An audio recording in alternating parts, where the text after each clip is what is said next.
Hello friends, कैसे हैं आप लोग। मैं आपके साथ जे के आंसर मैथमेटिक्स और आप देख रहे हैं हमारा यूट्यूब और फेसबुक चैनल अधिकारी अड्डा। आज हम लोग डिस्कस करेंगे चैलेंजर क्लास 13 में कॉनिक सेक्शन को स्टार्ट करते हुए सबसे पहले सर्कल के बारे में। किसके बारे में? सर्कल के बारे में अध्ययन करेंगे आज। इसके पहले हम लोगों ने देखा था स्ट्रेट लाइन को, बारीकी से देखा था, उसे बहुत सारे हम लोगों ने क्वेश्चंस को करी थी। इस सर्कल में हो गया, पाराबोला में हुआ, इलिप्स में हुआ, ये सारे टॉपिक्स जो है बेसिकली इसमें जो है वो इक्वेशंस ऑफ टेंजेंट्स का जो क्वेश्चन है उसको इस बार जो है वो जेई में हटा दिया गया है। तो इसलिए आपको मेनली फोकस करना है एनसीईआरटी। एनसीईआरटी में जो सर्कल दिया हुआ है, एनसीईआरटी में जो पैराबोला दिया हुआ है, एनसीईआरटी में जो इलिप्स दिया हुआ है और एनसीईआरटी में जो हाइपरबोला दिया हुआ है, उसी पे मेन आपको क्या करना है? फोकस अपने आप को करना है, ये ध्यान रखना है। जैसे मान लीजिए कि सर्कल पढ़ रहे हैं तो सर्कल का स्टैंडर्ड इक्वेशन क्या होता है ये आपको समझना है। सर्कल का जनरल इक्वेशन क्या होता है, सर्कल का सेंट्रल फॉर्म क्या होता है ना। कोई भी दो सर्कल कब टच करता है, कब कट करता है, कब दोनों इंटरसेक्ट नहीं करता है ना। ये सब कंडीशंस को देखना है। कब कोई सर्कल एक्स और वाई एक्सिस को टच कर रहा होता है तो क्या कंडीशन होता है। कोई सर्कल जो है वो एक्स पे इंटरसेप्ट कर रहा है, वाई पे इंटरसेप्ट कर रहा है, मतलब कि उसी इर्द गिर्द, मतलब एनसीईआरटी के इर्द गिर्द ही आपको क्या करना है? अपने माइंड को क्या करना है? बढ़ाना है, सोचना है, हर चीज को सोचना है। क्लियर है? जैसे कोई भी स्ट्रेट लाइन है, अगर सर्कल पे क्या है? टेंजेंट है, इसका मतलब सर्कल के सेंटर से उस लाइन पे जो लेंथ होगा वो रेडियस को शो करेगा, है कि नहीं। कोई भी पॉइंट सर्कल के बाहर है या अंदर है या सर्कल पे है, ये सब आपको सोचना है। क्लियर है? तो छोटी छोटी बातें, आपको किसी भी पॉइंट से सर्कल पे लेंथ ऑफ टेंजेंट कैसे निकालेंगे इसको आपको सोचना है। मतलब ज्यादा हार्ड चीज नहीं सोचना है, बेसिक पे ध्यान देना है। क्लियर है?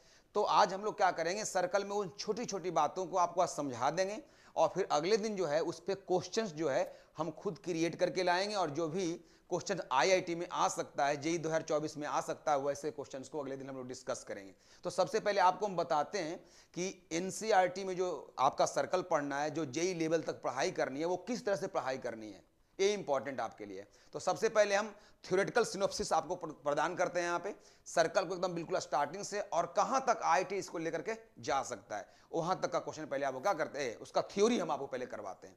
ठीक है? उसके बाद हम लोग प्रॉब्लम पे अटैक करेंगे, है कि नहीं। तो आज हम लोग स्टार्ट करते हैं पहले सर्कल को। तो सर्कल क्या है ना। बेसिकली ऑडिबल है वहां पे? हाँ। तो सर्कल क्या है? सर्कल जो है जैसे किसी भी मूविंग पॉइंट का लोकस है। किसी भी मूविंग पॉइंट का क्या है? लोकस है। जैसे मान लीजिए कि कोई पी पॉइंट है, ये पी पॉइंट जो है वो मूव कर रहा है। तो ये मूव ऐसा कर रहा है कि ये फिक्स्ड पॉइंट से, मान लिया ओ को मान लिया हम लोगों ने फिक्स्ड पॉइंट मान लिया,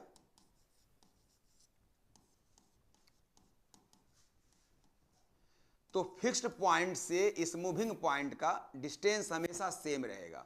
जैसे अगर यहाँ पे x, y है, तो अगर ये P पॉइंट यहाँ से यहाँ चला गया तो भी ये लेंथ सेम रहेगा। ए पॉइंट यहाँ आ गया फिर भी वो लेंथ सेम रहेगा।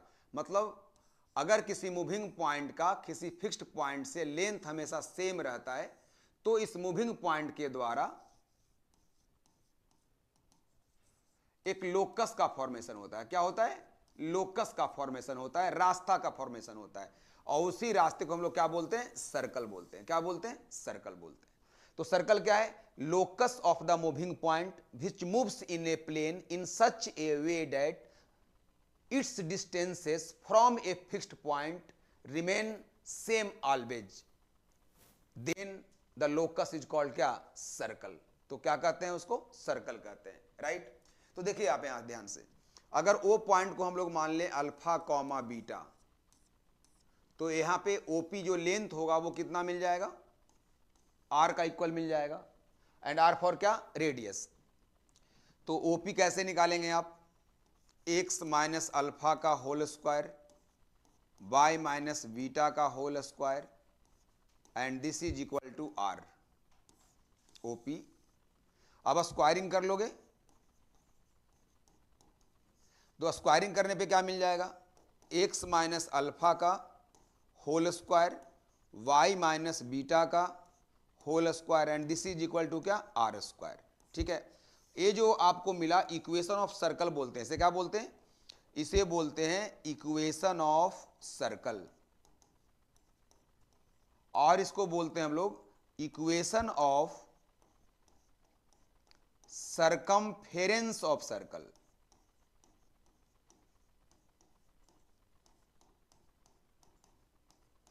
यस, ये जो आपको आया वो इस सर्कल का इक्वेशन आया, या आप कह सकते हैं इसको, ये जो सरकमफेरेंस बन रहा है ना, इसी का वो क्या है? इक्वेशन है, राइट। अब इसे हम लोग कहते हैं सेंट्रल फॉर्म। क्या कहते हैं इसको? Central form. इसे कहा जाता है सेंट्रल फॉर्म। यस, इसे हम लोग सेंट्रल फॉर्म बोलते हैं। जरा आप सोचिए, अगर सेंटर हो गया 0 0, मतलब हम लोग ओरिजिन पे चले आए। कहां पे चले आए? ओरिजिन पे। अब जो सर्कल है ना, उसका सेंटर क्या हो गया? 0 0। इसका मतलब जो अल्फा बीटा सेंटर था हम लोग का, वो अब 0 0 में कन्वर्ट हो गया। अगर रेडियस को हम लोग r ही रहने दें, ये लेंथ r है हमेशा, कहीं पे भी सेंटर से डिस्टेंस अगर r है, तो अब जो इक्वेशन जो आप यहां पे फॉर्म करेंगे वो क्या करेंगे? तो at the place of alpha and beta क्या पुट कर देना है? 0। तो क्या मिल जाएगा? x माइनस 0 का whole square plus y minus 0 का क्या? Whole square, and this is equal to क्या? r square. So you can write here x square plus y square is equal to क्या? r square. ठीक है, तो इस तरह से क्या हुआ? इस सर्कल का इक्वेशन मिल गया, जिसको हम लोग बोलते हैं स्टैंडर्ड इक्वेशन ऑफ सर्कल। मतलब एनसीईआरटी में आपको ज्यादा जो है वो इसी सर्कल की चर्चा की गई है। X square plus y square is equal to क्या? R square. ठीक है, और आप देखेंगे आईटी का मैक्सिमम क्वेश्चन में ज्यादा आपको यूज करता है स्टैंडर्ड इक्वेशन। वैसे ही पाराबोला भी जब पढ़ेंगे तो ज्यादा y square is equal to 4ax, क्योंकि एनसीईआरटी उस स्टैंडर्ड फॉर्म को ज्यादा तरजीह देता है, ज्यादा वो मानता है कि उससे क्वेश्चन अच्छा बन सकता है। वैसे ही सर्कल में आप x square upon a square plus y square upon b square equal to 1, या इसी का कंजुगेट होता है जिसमें हम लोग बी को बड़ा मान लेते हैं। वैसे ही हाइपरबोला में x square upon a square minus y square upon b square is equal to 1, और इसका कंजुगेट अगर बोलें तो minus x square upon a square plus y square upon b square is equal to 1। इसी की चर्चा वो ज्यादा करता है, क्योंकि ये स्टैंडर्ड है, ये एनसीईआरटी प्रायोजित है ना, एनसीईआरटी बेस्ड है, इसलिए ज्यादा क्वेश्चन आईआईटी में इसी पे पूछता है। लेकिन बच्चों को इसका जो है ना माइक्रो लेवल स्टडी होता नहीं है, कौन कहां पे टेंजेंट है, कौन किस पे परपेंडिकुलर है, कौन किससे कितनी दूरी पे है, ये सबको अगर बच्चा स्थिर से समझ लेगा ना तो निश्चित तौर पे जो है वो क्वेश्चन को कर सकता है, राइट। तो हम लोग को इसी पे ध्यान देनी है। तो जैसे मैंने क्वेश्चन यहां पे लिया, x square plus y square is equal to 25। मैंने क्वेश्चन लिया x square plus y square is equal to 25। कोई सर्कल है, क्या है? कोई सर्कल है। तो बताना है आपको कि इस सर्कल के इन साइड में, अंदर में कितने इंटीग्रल कोऑर्डिनेट्स मिलेंगे, मतलब कितने कोऑर्डिनेट्स ऐसे मिलेंगे जिसमें एक्स और वाई दोनों जो है वो इंटीजर होगा, ये आपको पता करना है। तो x square plus y square equal to 25 के अंदर कितने इंटीग्रल पॉइंट्स होंगे, ये आपको मालूम करना है। कितना आसान क्वेश्चन है, और है किस पे? मतलब कि x square plus y square equal to r square पे आधारित, मतलब स्टैंडर्ड इक्वेशन पे आधारित एक क्वेश्चन है, लेकिन कॉन्सेप्चुअल क्वेश्चन है। सबसे पहले क्या करना है आपको? यहां पे एक सर्कल बनानी है जिसका रेडियस 5 होगा,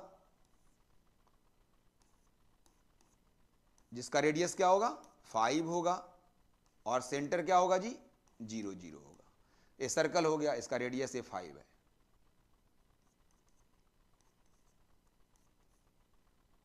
फाइव रेडियस का है।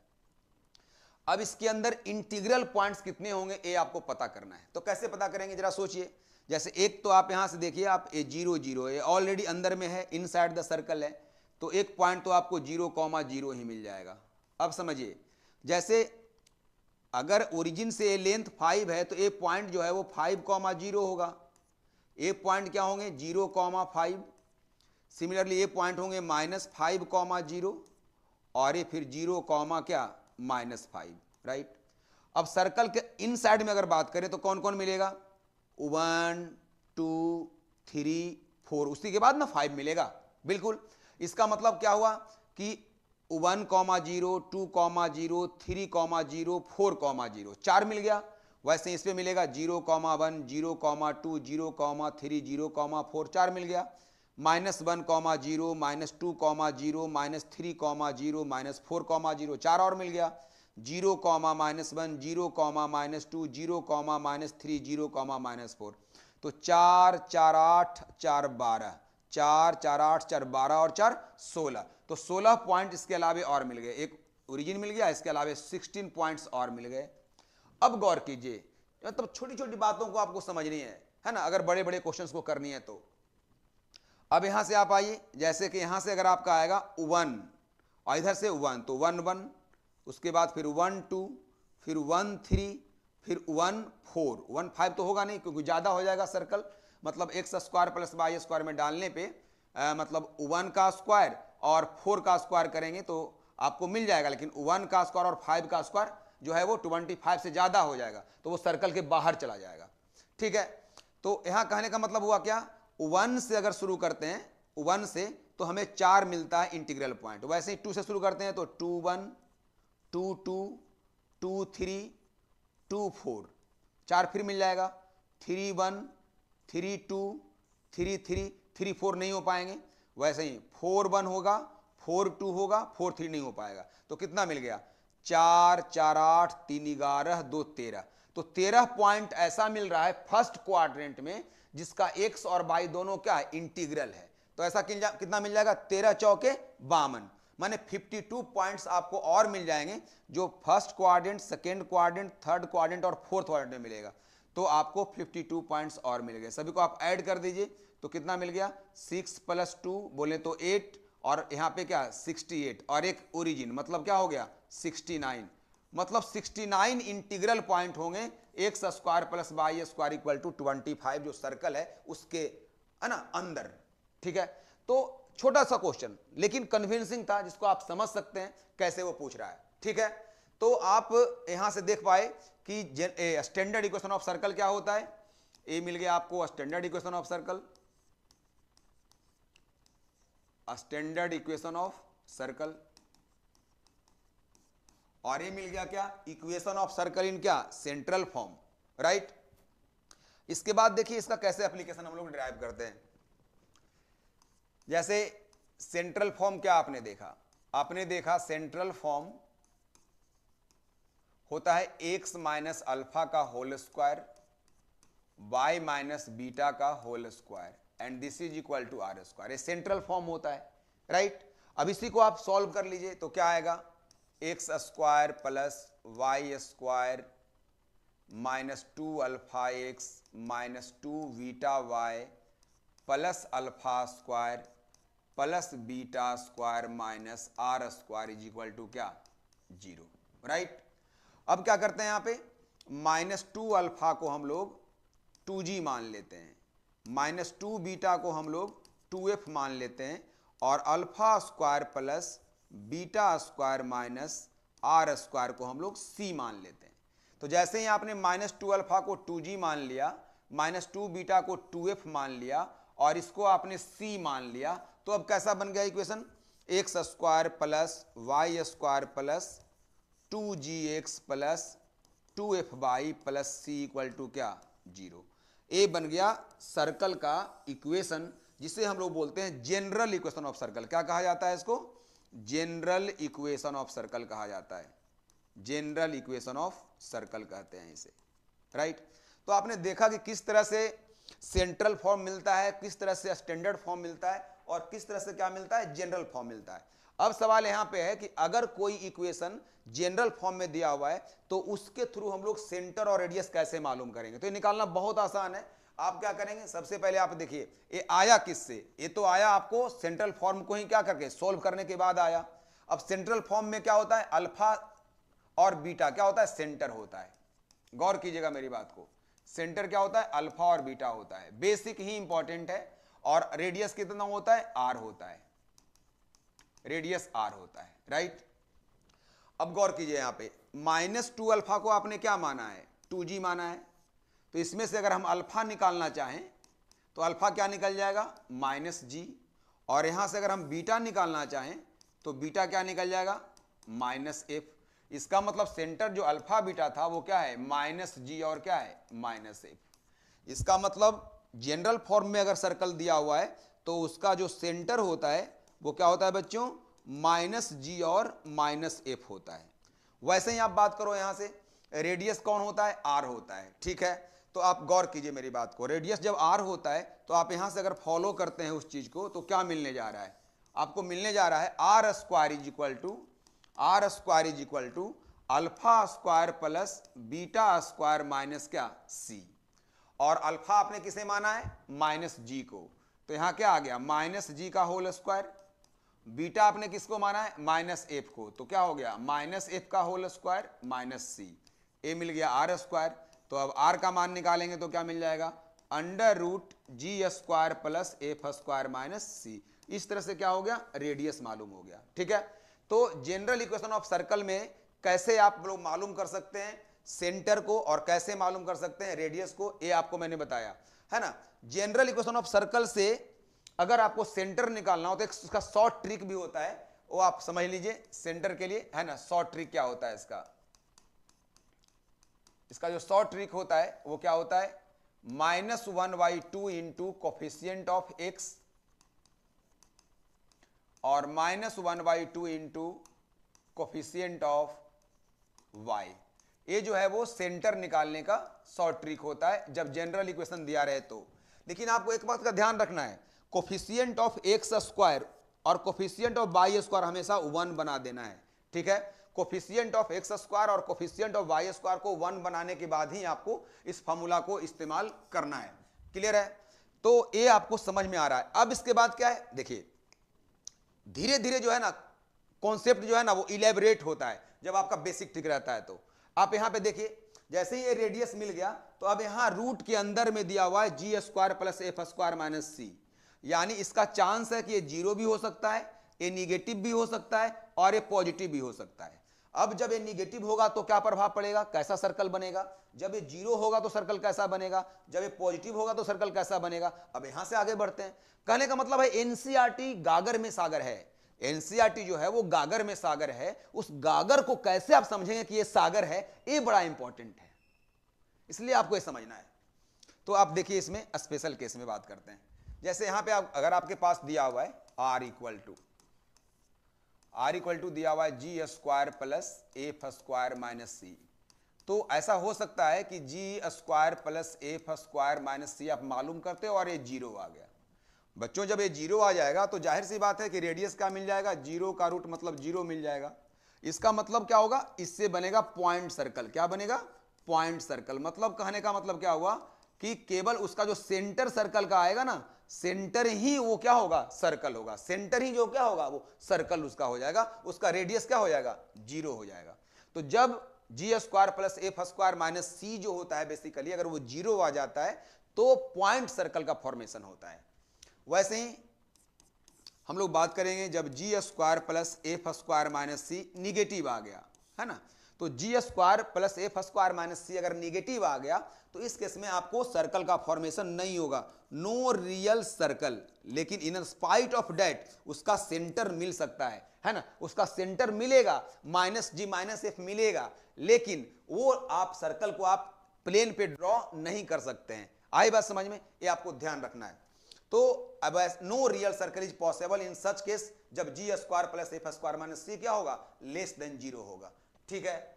और थर्ड नंबर में बात करें, g square plus f square minus c अगर पॉजिटिव हो गया तो पॉजिटिव होने का मतलब है कि अंडर रूट कोई पॉजिटिव नंबर आएगा, इसका मतलब यहां पे रेडियस संभव है। इसका मतलब एक real circle with non zero circle radius, real circle बनेंगे with none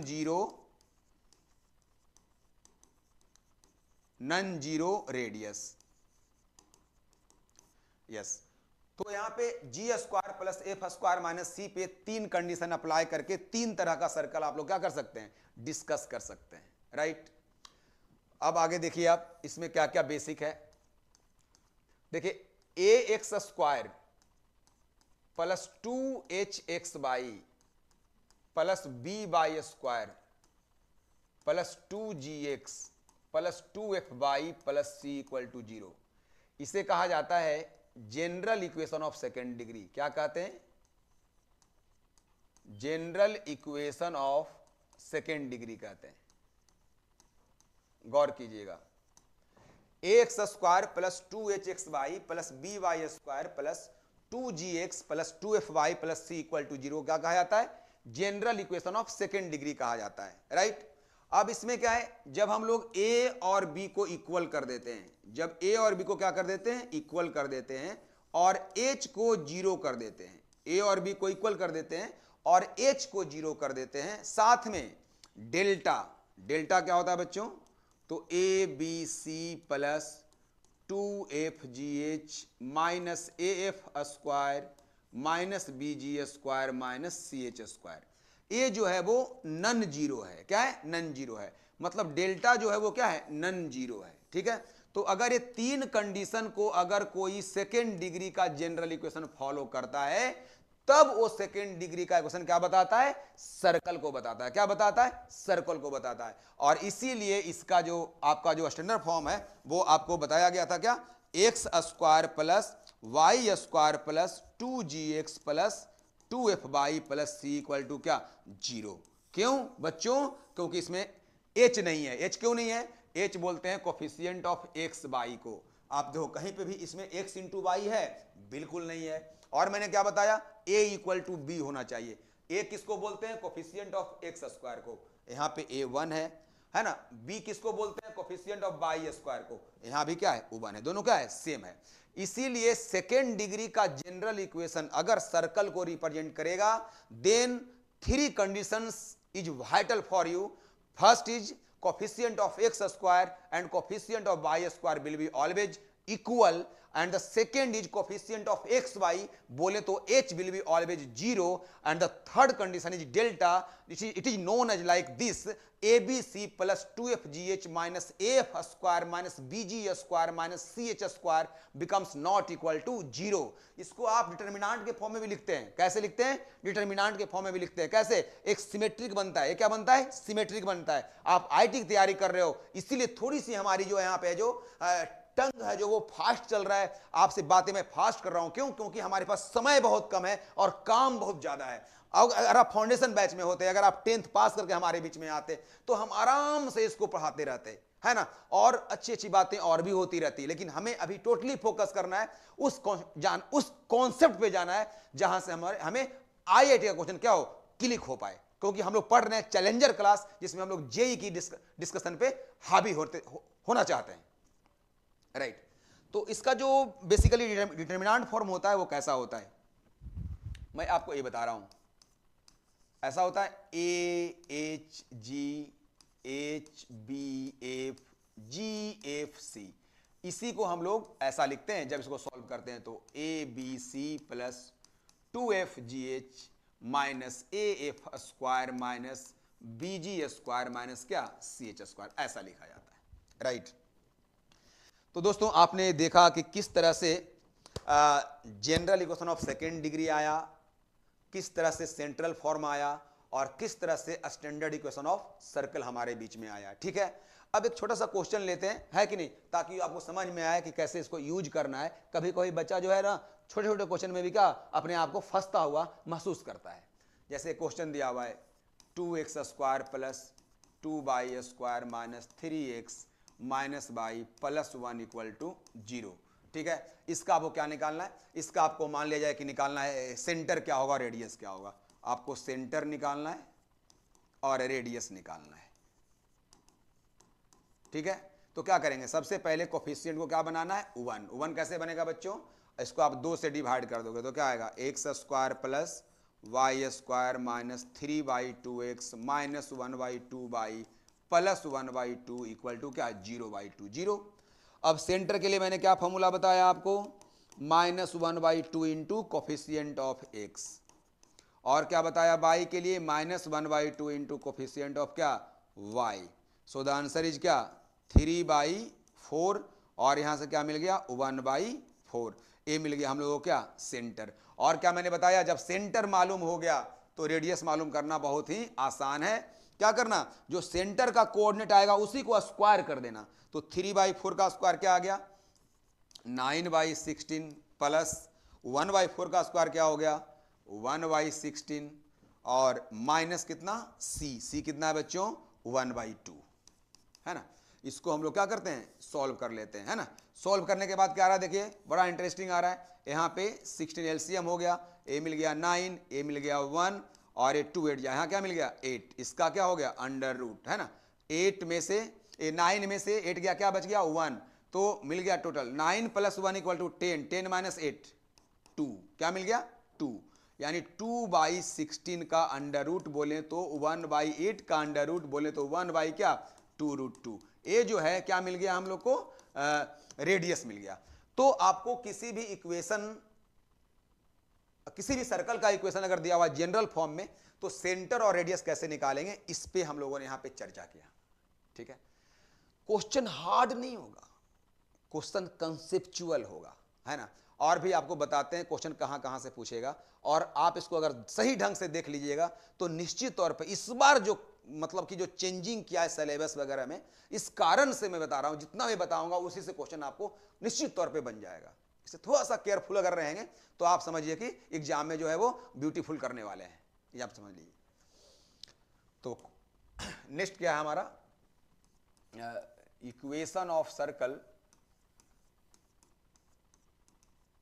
equation of circles under different conditions. देखिए इंटरेस्टिंग रहेगा, अंडर डिफरेंट कंडीशंस, अलग अलग कंडीशंस के अंतर्गत हम लोग सर्कल का इक्वेशन कैसे मालूम करेंगे है ना। क्वेश्चन पूछता है, क्या पूछता है कि अगर कोई सर्कल एक्स एक्सिस को टच कर रहा है तो इक्वेशन क्या होगा है ना।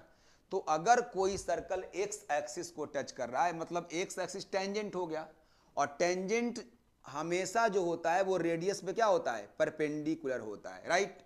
अब देखिए जब एक्स वाई प्लेन की बात करेंगे तो एक्स एक्सिस पे जो परपेंडिकुलर होता है ना वो हमेशा पॉइंट का बाई कोऑर्डिनेट बताता है। इसका मतलब क्या हुआ, ए रेडियस भी हो गया और अगर ए पॉइंट अल्फा बीटा है तो ये बीटा भी हो गया, यानी कि यहाँ पे आर जो होगा वो क्या होगा, आर जो होगा वो बीटा का क्या हो जाएगा मॉड हो जाएगा। मॉड क्यों लगाए सर, अचानक मॉड आ गया, इसलिए आ गया क्योंकि बच्चों अगर ये यहां पे टच करेगा तो इस केस में तो आपका बीटा पॉजिटिव हो जाएगा, लेकिन अगर ये नीचे टच किया तो अगर बीटा निगेटिव हो गया तो क्या बीटा निगेटिव होगा तो क्या रेडियस निगेटिव हो जाएगा, नहीं होगा ना। इसीलिए क्या करेंगे हम लोग उसमें मॉडुलस का इस्तेमाल करेंगे, क्या करेंगे मॉडुलस का इस्तेमाल करेंगे। तो जब कोई भी सर्कल एक्स एक्सिस को टच करता है तो उस सर्कल का जो वाई कोऑर्डिनेट होता है सेंटर का, उसका जो मैग्नीट्यूड होता है वही रेडियस होता है। सो द आंसर इज क्या एक्स माइनस अल्फा का whole square, y minus beta का whole square, this is equal to mod beta का क्या होल स्क्वायर। अब इसको सोल्व करो तो x square minus 2 alpha x plus alpha square y square minus 2 beta y plus क्या beta square and this is equal to beta square. ये दोनों क्या हो गया कैंसल, तो मिल गया x square minus 2 alpha x minus 2 beta y plus क्या बच गया बच्चों alpha square and this is equal to क्या 0। तो इस तरह से आपको समझना है कि कोई भी सर्कल अगर एक्स एक्सिस को टच कर रहा है तो इक्वेशंस कैसे हम लोग डेराइव करेंगे, इस तरह का जो दिमाग में जो है ना आपका चलते रहना चाहिए, है कि नहीं, तभी वो कन्वर्जन जो है वो काम आएगा प्रॉब्लम को क्या करने में सॉल्व करने में। सेकेंड क्या है कि अगर कोई सर्कल टच करता है वाई एक्सिस को तो उस केस में क्या होगा, तो बाई एक्सिस से जो राइट साइड या लेफ्ट साइड दूरी होती है वो हमेशा एक्स को बताती है। तो यहां पे सेंटर अगर अल्फा बीटा है, गौर करना मेरी बात को, अगर सेंटर अल्फा बीटा है बच्चों, इसको मैं ठीक से लिखता हूं,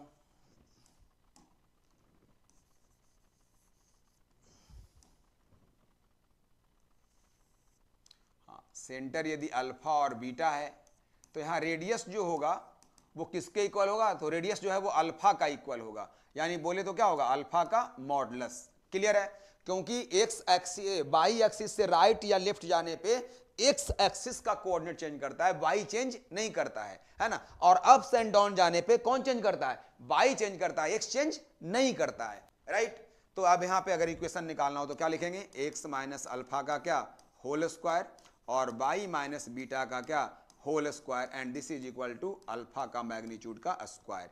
यानी इसको सॉल्व कर लोगे तो x square plus alpha square minus 2 alpha x, y square plus beta square minus 2 beta y and this is equal to क्या अल्फा स्क्वायर। ये दोनों कैंसिल हो गया, so x square minus 2 alpha x minus 2 beta y और y square,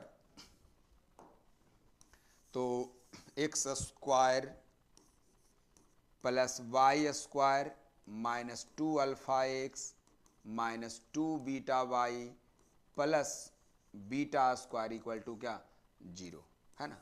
इस तरह से क्या हुआ, हम लोग को सर्कल का फॉर्मेशन हो गया, सर्कल का इक्वेशन का फॉर्मेशन हो गया। तो जब कोई भी सर्कल एक्स एक्सिस को टच कर रहा है, जब कोई सर्कल वाई एक्सिस को टच कर रहा है, तो आप कैसे इक्वेशन को फॉर्म करेंगे, ये आपको समझ में आ रही बातें। अब क्या है, अगर कोई सर्कल जो है एक्स और वाई दोनों को टच कर रहा है, एक्स और वाई दोनों को टच कर रहा है, तो उस केस में क्या होगा, ए भी रेडियस को बताएगा और ए भी रेडियस को बताएगा। क्लियर है, मतलब वाई एक्सिस से जो डिस्टेंस है वो अल्फा है और अल्फा जो है यहां पे रेडियस का काम कर रहा है, मतलब r is equal to alpha भी हो गया और वैसे ही जो एक्स से डिस्टेंस है बीटा वो भी क्या है रेडियस है, यानी यहां आर इक्वल टू क्या हो गया बीटा भी हो गया। इसका मतलब क्या हो गया, उस केस में सेंटर क्या हो जाएंगे, सेंटर जो होंगे जब कोई सर्कल टच करेगा दोनों ही एक्सेस को, तो उस केस में जो सेंटर होंगे अल्फा बीटा वो क्या आ जाएंगे आर कॉमा क्या आर, क्योंकि अल्फा बीटा दोनों क्या है सेम है।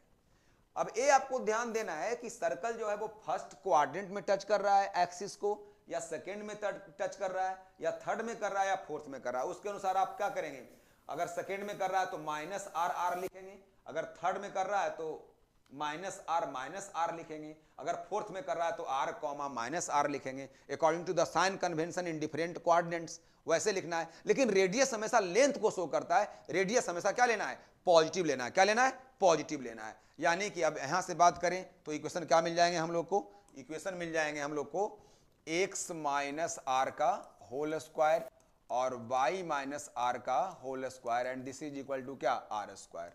तो इसको सॉल्व करने पे x square plus r square minus 2rx, y square plus r square minus 2ry and this is equal to क्या मिल जाएगा आर स्क्वायर। ये दोनों कैंसिल, तो x square plus y square minus 2rx minus 2ry plus r square equal to क्या 0 कर लेंगे, है ना। तो इस तरह से जब कोई भी सर्कल एक्स और वाई दोनों को टच करता है तो स्थितियां कैसी रहेगी, इस पे आप लोग को मैंने चर्चा किया। वैसे ही दोस्तों अगर ऐसा दिया हुआ है कि सर्कल जो है वो ओरिजिन से पास कर रहा है, कहां से पास कर रहा है ओरिजिन से पास कर रहा है और एक्स और वाई को इंटरसेप्ट करता है, इंटरसेप्ट दिया हुआ ए और बी मान लो, तो आपको निकालना है सर्कल का इक्वेशन क्या होगा। तो जब ए लेंथ पे कट करता है एक्स को और बी लेंथ पे कट करता है किसको वाई को, तो गौर कीजिए 10th में क्या पढ़ते थे हम लोग, किसी भी सर्कल के सेंटर से उसके कॉर्ड पे ड्रा किया गया परपेंडिकुलर कॉर्ड को 2 इक्वल पार्ट्स में डिवाइड करता है। यानी यहां तक अगर हम लोग बोल दें, इसको हम लोग पी मान लें, तो पीएम जो ड्रा किया परपेंडिकुलर और यहां जो पीएन ड्रा किया परपेंडिकुलर, तो ए जो लेंथ है वो कितना हो गया a/2 हो गया, तो ए लेंथ क्या हो गया a/2 हो गया। वैसे ही ए वाला लेंथ कितना मिल जाएगा आपको b का आधा, तो टोटल b है तो इसका हाफ क्या हो जाएगा b/2 हो जाएगा। दोस्तों अब बताओ मेरे को, मैं यहां पे ड्रा कर रहा हूं, जैसे अगर ए लेंथ तुम्हारा a/2 है और ए हाफ लेंथ तुम्हारे पास क्या है b/2 है, तो ए तो रेडियस हो गया ना, ए लेंथ मिल गया b/2, तो ये क्या हो जाएगा रेडियस। तो रेडियस कहां से निकालेंगे सेंटर से, तो आपके पास p का मिल गया कोऑर्डिनेट क्या a/2 कॉमा क्या b/2। जब p मालूम हो गया और सेंटर o है तो OP क्या बताएगा रेडियस को, तो OP निकालोगे कैसे a/2 माइनस 0 का होल स्क्वायर b/2 माइनस 0 का क्या होल स्क्वायर, इसका अंडर रूट, इसी को बोलेंगे रेडियस। तो रेडियस क्या आ गया a²/4 प्लस b² बाई 4 का क्या अंडर रूट। जब हम लोग को रेडियस मालूम हो गया और सेंटर दिया हुआ a/2 और b/2, तो हम इक्वेशन निकाल सकते हैं। तो क्या मिलेगा, equation of circle, equation of circle जो मिल जाएगा, इक्वेशन ऑफ सर्कल जो मिल जाएगा वो क्या मिल जाएगा, x माइनस a/2 का whole square plus y minus b/2 का whole square and this is equal to radius का स्क्वायर। रेडियस क्या है, a²/4 प्लस b²/4 का अंडर रूट का क्या स्क्वायर, राइट। तो इसको अब सॉल्व करना मांगता, तो क्या आएगा, x² प्लस a²/4, यहाँ पे 2a भी लगाओगे तो क्या बचेगा, x plus y² plus b²/4 minus by, बोले तो कितना, a²/4 प्लस क्या b²/4, ये दोनों चले गए और आंसर क्या आ गया, x² plus y² minus ax minus by equal to क्या 0। तो जब कोई भी सर्कल जो है वो क्या करता है, x इंटरसेप्ट अगर a रखता है और y इंटरसेप्ट अगर v रखता है, इन दैट केस अगर वो सर्कल ओरिजिन से पास करता है तो इक्वेशन कैसा होगा वो आपको समझ में आया। तो कोई सर्कल x को टच कर रहा है, कोई y को टच कर रहा है, जब दोनों को टच कर रहा है, जब ओरिजिन से पास कर रहा है, कभी कभी ऐसा रहेगा कि सर्कल जो है वो y एक्सिस को ओरिजिन पे टच करता है। समझिए बात को, अगर सर्कल y एक्सिस को ओरिजिन पे टच करता है तो आप क्या इससे सोच सकते हैं, एक स्टेटमेंट है कि कोई भी सर्कल जो है वो y एक्सिस को ओरिजिन पे टच कर रहा है, इसका मतलब क्या हुआ, तो कोई भी सर्कल अगर y एक्सिस को ओरिजिन पे टच कर रहा है, ओरिजिन हेयर y को टच कर रहा है मतलब स्टाइल ये होगा। इसका मतलब ये हुआ कि अगर y पे टच कर रहा है, y को टच कर रहा है ओरिजिन पे, मतलब ओरिजिन जो है वो पॉइंट ऑफ कांटेक्ट हो गया इस टेंजेंट के लिए। इसका मतलब इस पे जो परपेंडिकुलर है एक्स एक्सिस, यही रेडियस को शो करेगा। इसका मतलब इस केस में जो सर्कल का जो सेंटर होगा उसका जो y कोऑर्डिनेट होगा वो क्या होगा, 0 होगा। यानी यहां पे अल्फा कॉमा क्या कर देंगे, 0, और जैसे ही अल्फा कॉमा 0 लेंगे तो ये लेंथ जो है वो रेडियस को शो करेगा, यानी अल्फा का मॉडुलस, क्योंकि अगर इधर इधर बन गया तब तो अल्फा निगेटिव हो जाएगा। तो हमेशा मॉड में बात करेंगे अगर रेडियस की बात करेंगे तो, क्लियर है। तो इस केस में क्या होंगे, सर्कल बन जाएंगे x प्लस माइनस अल्फा का whole square plus y minus क्या 0 का होल स्क्वायर एंड बोले तो क्या अल्फा का स्क्वायर। अब यहां से इसको सॉल्व कर लो तो x² plus alpha square minus 2 alpha x, plus भी चलेगा, प्लस लोगे तो प्लस, माइनस लोगे तो माइनस, और plus y² and this is equal to क्या अल्फा स्क्वायर।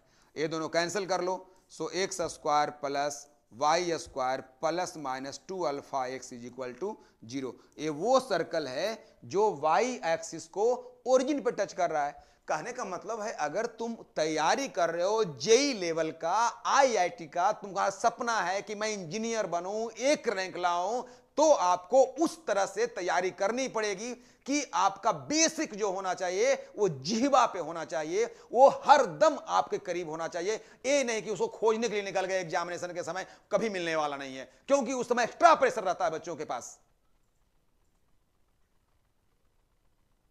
तो हम लोग सबसे पहले क्या करते हैं, नेक्स्ट देखते हैं, अगर कोई सर्कल टच कर रहा है एक्स एक्सिस को ओरिजिन पे तो क्या होगा, उस केस में क्या है, x 0 होगा और y बीटा बचेगा, और वही बीटा का मॉडुलस क्या बता देगा, रेडियस को।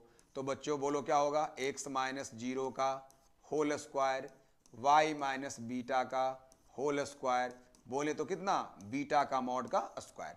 अगर वही नीचे रहेगा तो उस केस में यहाँ पे प्लस बीटा हो जाएगा। ये तो आपको समझने वाली बात है कि नहीं।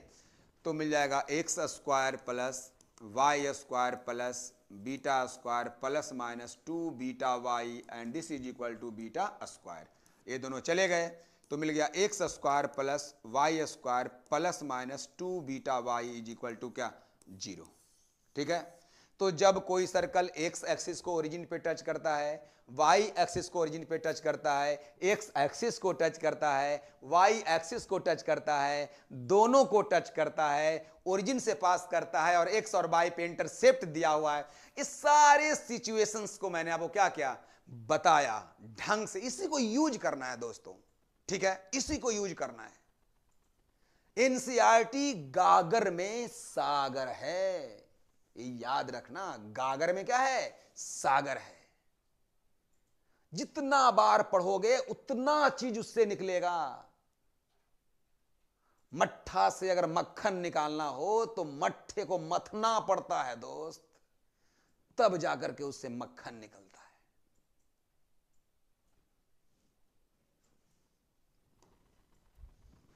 नेक्स्ट क्या स्टेटमेंट, मैं यहां पे देख रहा हूं कि सर्कल का जो इक्वेशन है वो डिफरेंट फॉर्म्स में कैसे मिलता है, डिफरेंट कंडीशंस के अंतर्गत कैसे मालूम करते हैं, उस पे हम लोग अभी चर्चा कर रहे हैं, राइट। नेक्स्ट क्या है, अगर देखिए आप, ऐसा दिया हुआ है आपको एक सर्कल है, उसका एक कॉर्ड है और कॉर्ड का एंड पॉइंट दिया हुआ है x1 y1, गौर करना मेरे स्टेटमेंट को, और x2 y2 ये दिया हुआ है, ठीक है। तो कह रहा है कि एक कॉर्ड जो है वो एंगल बना रहा है एक थीटा सर्कल के सरकमफ्रेंस पे। थोड़ा यहां पे ऑब्लिक हो गया, टेढ़ा हो गया, उसको देख लेते हैं।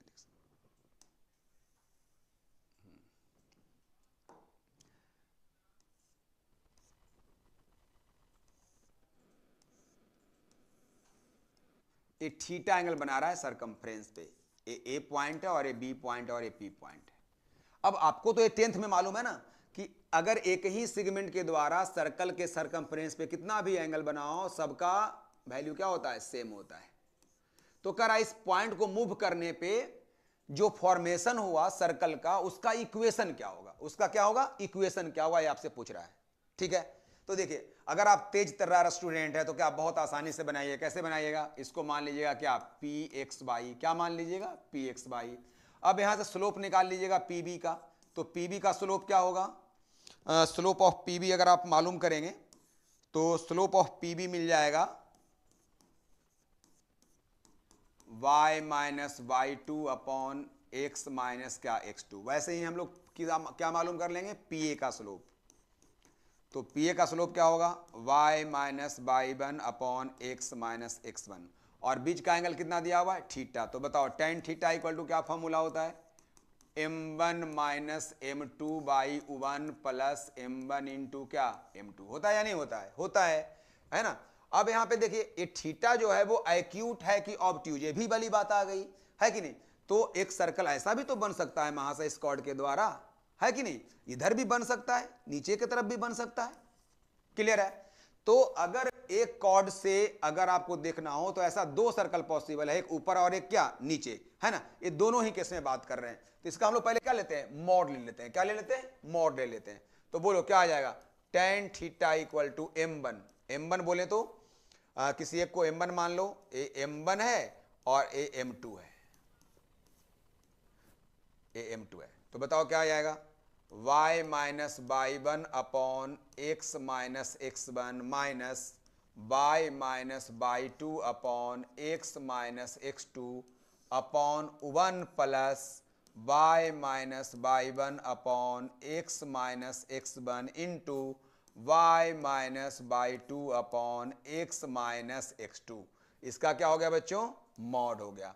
अब एलसीएम लोगे, एलसीएम लेने के बाद तुम्हारा क्या होगा, एलसीएम कैंसिल हो जाएगा और कुछ मैनिपुलेट करके देगा, क्या देगा, y minus y one into x minus x two minus y minus y two into क्या, x minus x one upon बोले तो कितना, x minus x one into x minus x two plus y minus y one into y minus क्या, by two. और यहाँ पे क्या हो जाएगा, प्लस माइनस, क्योंकि मॉड को हटाने पे क्या आता है, प्लस माइनस। इसी को जब तुम टोटली सॉल्व करोगे ना तो तुम्हें दो सर्कल का फॉर्मेशन होगा, क्या होगा, दो सर्कल का फॉर्मेशन हो जाएगा।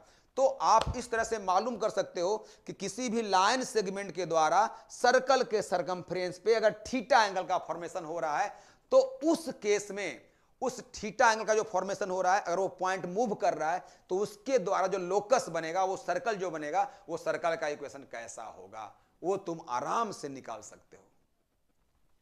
तो डिफरेंट डिफरेंट कंडीशंस आपको इजाद करना है, उसको यूज करना है, एनसीईआरटी यही कहता है कि इसी को आप इतना अलग ढंग से सोचिए, winners never do different work, they do work differently. जीतने वाला कोई अलग कार्य नहीं करता है, बल्कि उसी कार्य को अलग ढंग से करता है। इस चीज को आपको समझना है। इसके बाद हम लोग आगे बात करते हैं। आगे हम लोग देख रहे हैं पोजीशन ऑफ पॉइंट्स, सब एनसीईआरटी है, पोजीशन ऑफ पॉइंट्स, और यहीं से जेई पूछने वाला है। Position of point with respect to circle, मतलब सर्कल के रिस्पेक्ट में पॉइंट का क्या पोजीशन।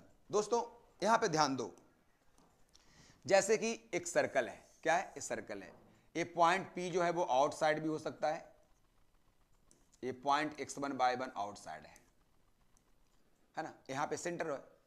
तो बताओ यहां से जो OP जो लेंथ आएगा दोस्त, OP जो लेंथ आएगा वो रेडियस से क्या आएगा, ज्यादा आएगा। लेकिन यहां से क्वेश्चन बनाना इंपॉर्टेंट है, ये तो थियोरेटिकल पार्ट है, इससे क्वेश्चन तुम कैसे बनाओगे मैं आपको दिखाऊंगा, झटके में क्वेश्चन बनेगा, है ना। अब इसके बाद क्या है, अगर वो पॉइंट P जो है वो सर्कल पे आ गया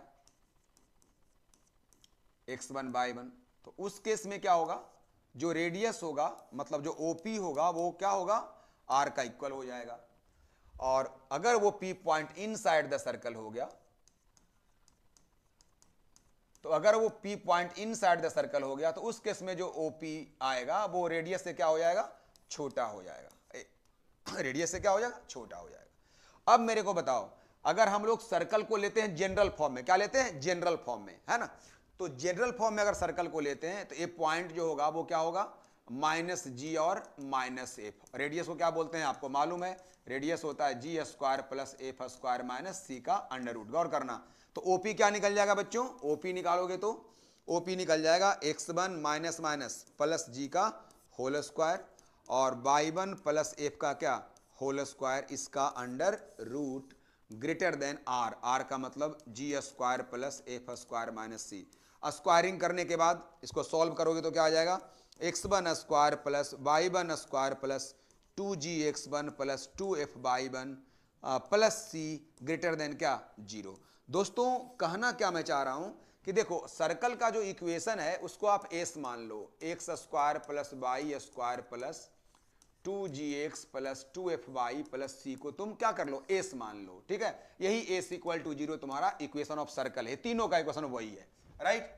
अब क्या है, जिस पॉइंट का पोजीशन पता करना है उस पॉइंट को यहां पे डालो, उसको आप s1 मान लो, क्या मान लो, s1 मान लो। s1 क्या हो गया, x1 square plus y1 square plus 2gx1 plus 2f(y1) plus क्या, c, s1 हो गया। तो अगर s1 जो है, ये जो s1 आया, अगर s1 पॉजिटिव आ गया तो पॉइंट होगा आउटसाइड, क्या होगा, आउटसाइड। और अगर s1 जीरो आ गया, क्या आ गया, जीरो हो गया, तो क्या हो जाएगा, ऑन द सर्कल, क्या हो जाएगा, ऑन द सर्कल, पॉइंट होंगे। और अगर s1 क्या हो गया, लेस देन जीरो, अगर निगेटिव आ गया तो वो हो जाएगा क्या, इनसाइड द सर्कल, क्या हो जाएगा, इनसाइड द सर्कल। तो कोई भी पॉइंट जो है वो इनसाइड द सर्कल है, आउटसाइड द सर्कल है या ऑन द सर्कल है, कुछ नहीं करना है। जिस पॉइंट की चर्चा कर रहा है उस पॉइंट को आपको सर्कल के इक्वेशन में डाल देना है और देखना है कि वो वैल्यू पॉजिटिव आ रहा है कि निगेटिव आ रहा है कि जीरो आ रहा है। वही पॉजिटिव, निगेटिव और जीरो के आधार पे तुम ये डिराइव कर सकते हो कि वो पॉइंट जो है वो आउटसाइड है कि इनसाइड है या फिर ऑन द सर्कल है, राइट। अब आप आगे देखिए, आगे आपको मालूम करना है लेंथ ऑफ टेंजेंट। क्या मालूम करना है, लेंथ ऑफ टेंजेंट।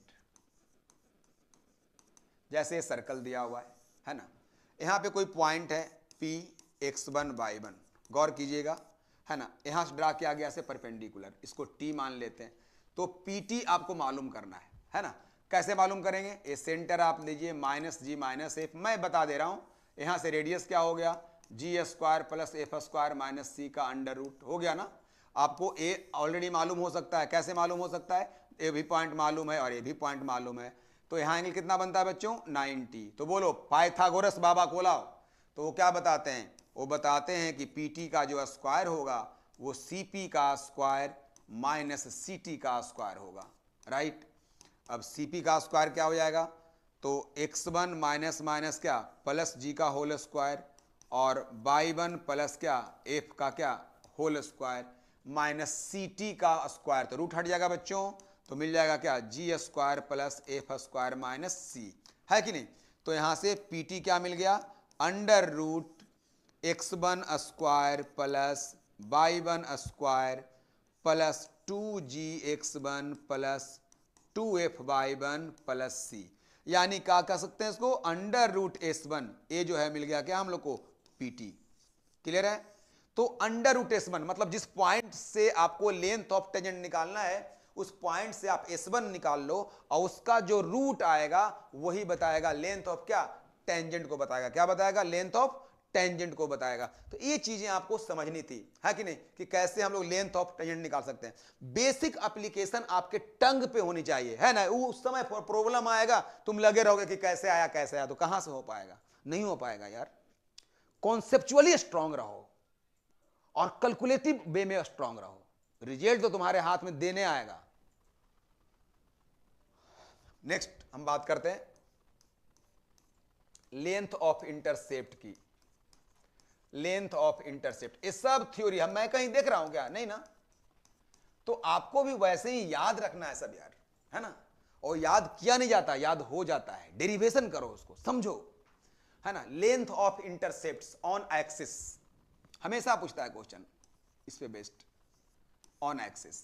जैसे क्या कर रहा है, कोई भी सर्कल जो है वो टच कर रहा है एक्स और बाई एक्सिस, सॉरी कट कर रहा है एक्स को भी और बाई को भी, तो कह रहा है ये लेंथ कितना होगा, ए बी लेंथ निकालना है और ये सी डी लेंथ निकालना है, ये लेंथ कितना होगा पूछ दिया आपसे। ये सर्कल दिया हुआ x square plus y square plus 2gx plus 2f/y plus c equal to 0 दिया हुआ है ना। तैयारी कर रहे हो आईआईटी का यार, धीरे धीरे क्या चलोगे, समझो बात को कैसे क्या करना है। तो सबसे पहले क्या करोगे तुम, अगर हम लोग को एक्स पे निकालना है इंटरसेप्ट, तो x पे अगर इंटरसेप्ट निकालना है दोस्तों तो y क्या होगा, 0 होगा। तो जैसे तुम y को 0 करोगे, क्योंकि x पे जो इंटरसेप्ट होगा, अगर यहां पे x1 0 बोल दें तो ये मिल जाएगा क्या x2 क्या 0। तो यहां से जैसे ही y को आप 0 करोगे तो क्या मिल जाएगा x square plus 2gx plus c equal to क्या 0, और x1 x2 इसी का 2 रूट हो गया, तो यहां से निकाल लो सम ऑफ रूट और एक निकाल लो प्रोडक्ट ऑफ रूट।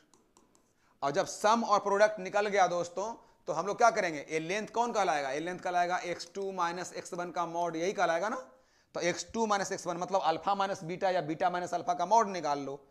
तो कैसे निकालोगे, यहां पे निकालना है x2 माइनस x1 का मॉडलस, तो कैसे निकलेगा under root x2 plus x1 का क्या होल स्क्वायर, बोले तो कितना -4x1 इंटू क्या x2। अब इसका मान क्या है दोस्तों, देखो तो ध्यान से, इसका मान क्या है -2g, क्या है -2g। तो -2g का होल स्क्वायर -4, और यहां पे वैल्यू क्या है देखो c है, क्या वैल्यू c, तो यहां c डाल दिया तो आ गया 4g स्क्वायर माइनस 4c। 4 का बाहर निकालोगे 2, अंडर रूट में क्या आ जाएगा g स्क्वायर माइनस c। वाह, ये जो है क्या निकल गया इंटरसेप्ट ऑन x निकालने का formula, intercept on x axis. तो इंटरसेप्ट ऑन एक्स एक्सिस तुम आराम से निकाल सकते हो। वैसे ही अगर इंटरसेप्ट ऑन बाई निकालना है, गौर करो, अगर बाई पे इंटरसेप्ट निकालना है तो यहां पे क्या होगा, इसका एक्स कोऑर्डिनेट 0 होगा, तो 0, y2 मान लो और 0, क्या मान लो y1 मान लो, है कि नहीं। तो थ्योरेटिकली अगर तुम स्ट्रांग रहोगे तभी ना प्रैक्टिकली तुम स्ट्रांग हो पाओगे। तुम्हारा थ्योरी ही क्लियर नहीं होगा तो कैसे प्रॉब्लम बना पाओगे तुम, है कि नहीं। हमने शुरू किया पूरा सर्किल जो है गर्दा कर दिया, वही मास्टरिंग होना पड़ेगा। जो आईटी करता है ना यार, एक टीचर के इक्विवेलेंट हो जाता है। अगर तुम आईटीएन हो ना तो समझो कि हमारे तुम इक्विवेलेंट हो, हमसे तुम कम नहीं हो।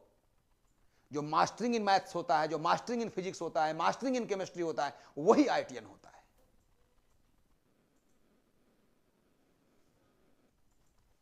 तो यहां पे क्या करना है, इंटरसेप्ट ऑन वाई निकालना है। तो इसके लिए क्या करना होगा आपको, सबसे पहले एक्स को 0 कर दिया तो यहां क्या मिल गया x square plus y square ना, मिल जाएंगे y square plus 2f/y plus f square equal to 0। अब यहां से y1 प्लस y2 निकालोगे वो निकल जाएगा -2f, और y1 इंटू y2 निकालोगे वो मिल जाएगा आपको x square plus y square plus 2FY plus c, this is c. हाँ तो ये क्या निकल जाएगा, y1 इंटू y2 क्या निकल जाएगा हमारे पास, c आ जाएगा। क्या आ जाएगा, c। अब इसीलिए अगर आपको निकालना है y2 माइनस y1 तो वो क्या आ जाएगा, under root y1 plus y2 का whole square minus 4y1 into y2, यानी आ गया माइनस 2f का क्या होल स्क्वायर 4 इंटू क्या c, बोले तो कितना 4f स्क्वायर माइनस 4c, इसका वैल्यू क्या आ गया 2 इंटू एफ स्क्वायर माइनस सी का अंडर रूट। क्लियर है। तो इस तरह से क्या मिल गया, intercept on y, intercept on y axis, ये आपको मालूम हो गया। तो कैसे हम लोग एक्स पे इंटरसेप्ट निकालते हैं, वाई पे इंटरसेप्ट निकालते हैं, ये सब बहुत आसान है कि नहीं। इसको बहुत ही आसानी से आप क्या कर सकते हैं, सोच सकते हैं। अब देखिए आगे हम आपसे बात करते हैं पोजीशन ऑफ टू सर्कल के बारे में। पोजीशन ऑफ टू सर्कल, ये सबसे क्वेश्चन पूछता है, पोजीशन ऑफ टू सर्कल्स, दो सर्कल का पोजीशन, राइट। तो दो सर्कल का पोजीशन क्या है, इस पे बेस्ड हम लोग क्वेश्चन यहां पे करेंगे। जैसे मान लिया जाए कि सबसे पहले दो सर्कल दूर दूर है, इसको क्या बोलते हैं, don't touch each other, don't intersect each other, बेहतर होगा don't intersect each other externally, मतलब बाहर से दोनों एक दूसरे को इंटरसेक्ट नहीं कर रहा है। तो दो सर्कल का पोजीशन अब कैसे पता करेंगे, देखो इसका सेंटर यहां C1 मान लो, इसका सेंटर क्या मान लो, C2 मान लो। अब बताओ यहां से यहां तक की जो दूरी होगी बच्चों, रेडियस तो यहां तक ही होगा, इसका भी रेडियस तो यहां तक ही होगा, कोई भी बता सकता है। तो बताओ अगर ये दोनों रेडियस को तुम जोड़ भी दोगे तो क्या ये दूरी से बड़ा होगा कि छोटा होगा, छोटा होगा, क्योंकि उसमें एक्स्ट्रा दूरी ये वाला आ गया, यहां से यहां तक एक्स्ट्रा दूरी आ गया ना। क्लियर। इसका मतलब क्या हुआ, C1 से C2 तक जो डिस्टेंस होगा वो ज्यादा होगा किससे, R1 प्लस R2 से। तो जब C1 C2 से डिस्टेंस जो निकाला वो ज्यादा हो गया R1 प्लस R2 से, तो हम कह सकते हैं कि दोनों सर्कल जो है वो एक दूसरे को इंटरसेक्ट नहीं करेगा बाहर से, मतलब फिगर ऐसा बनेगा, राइट।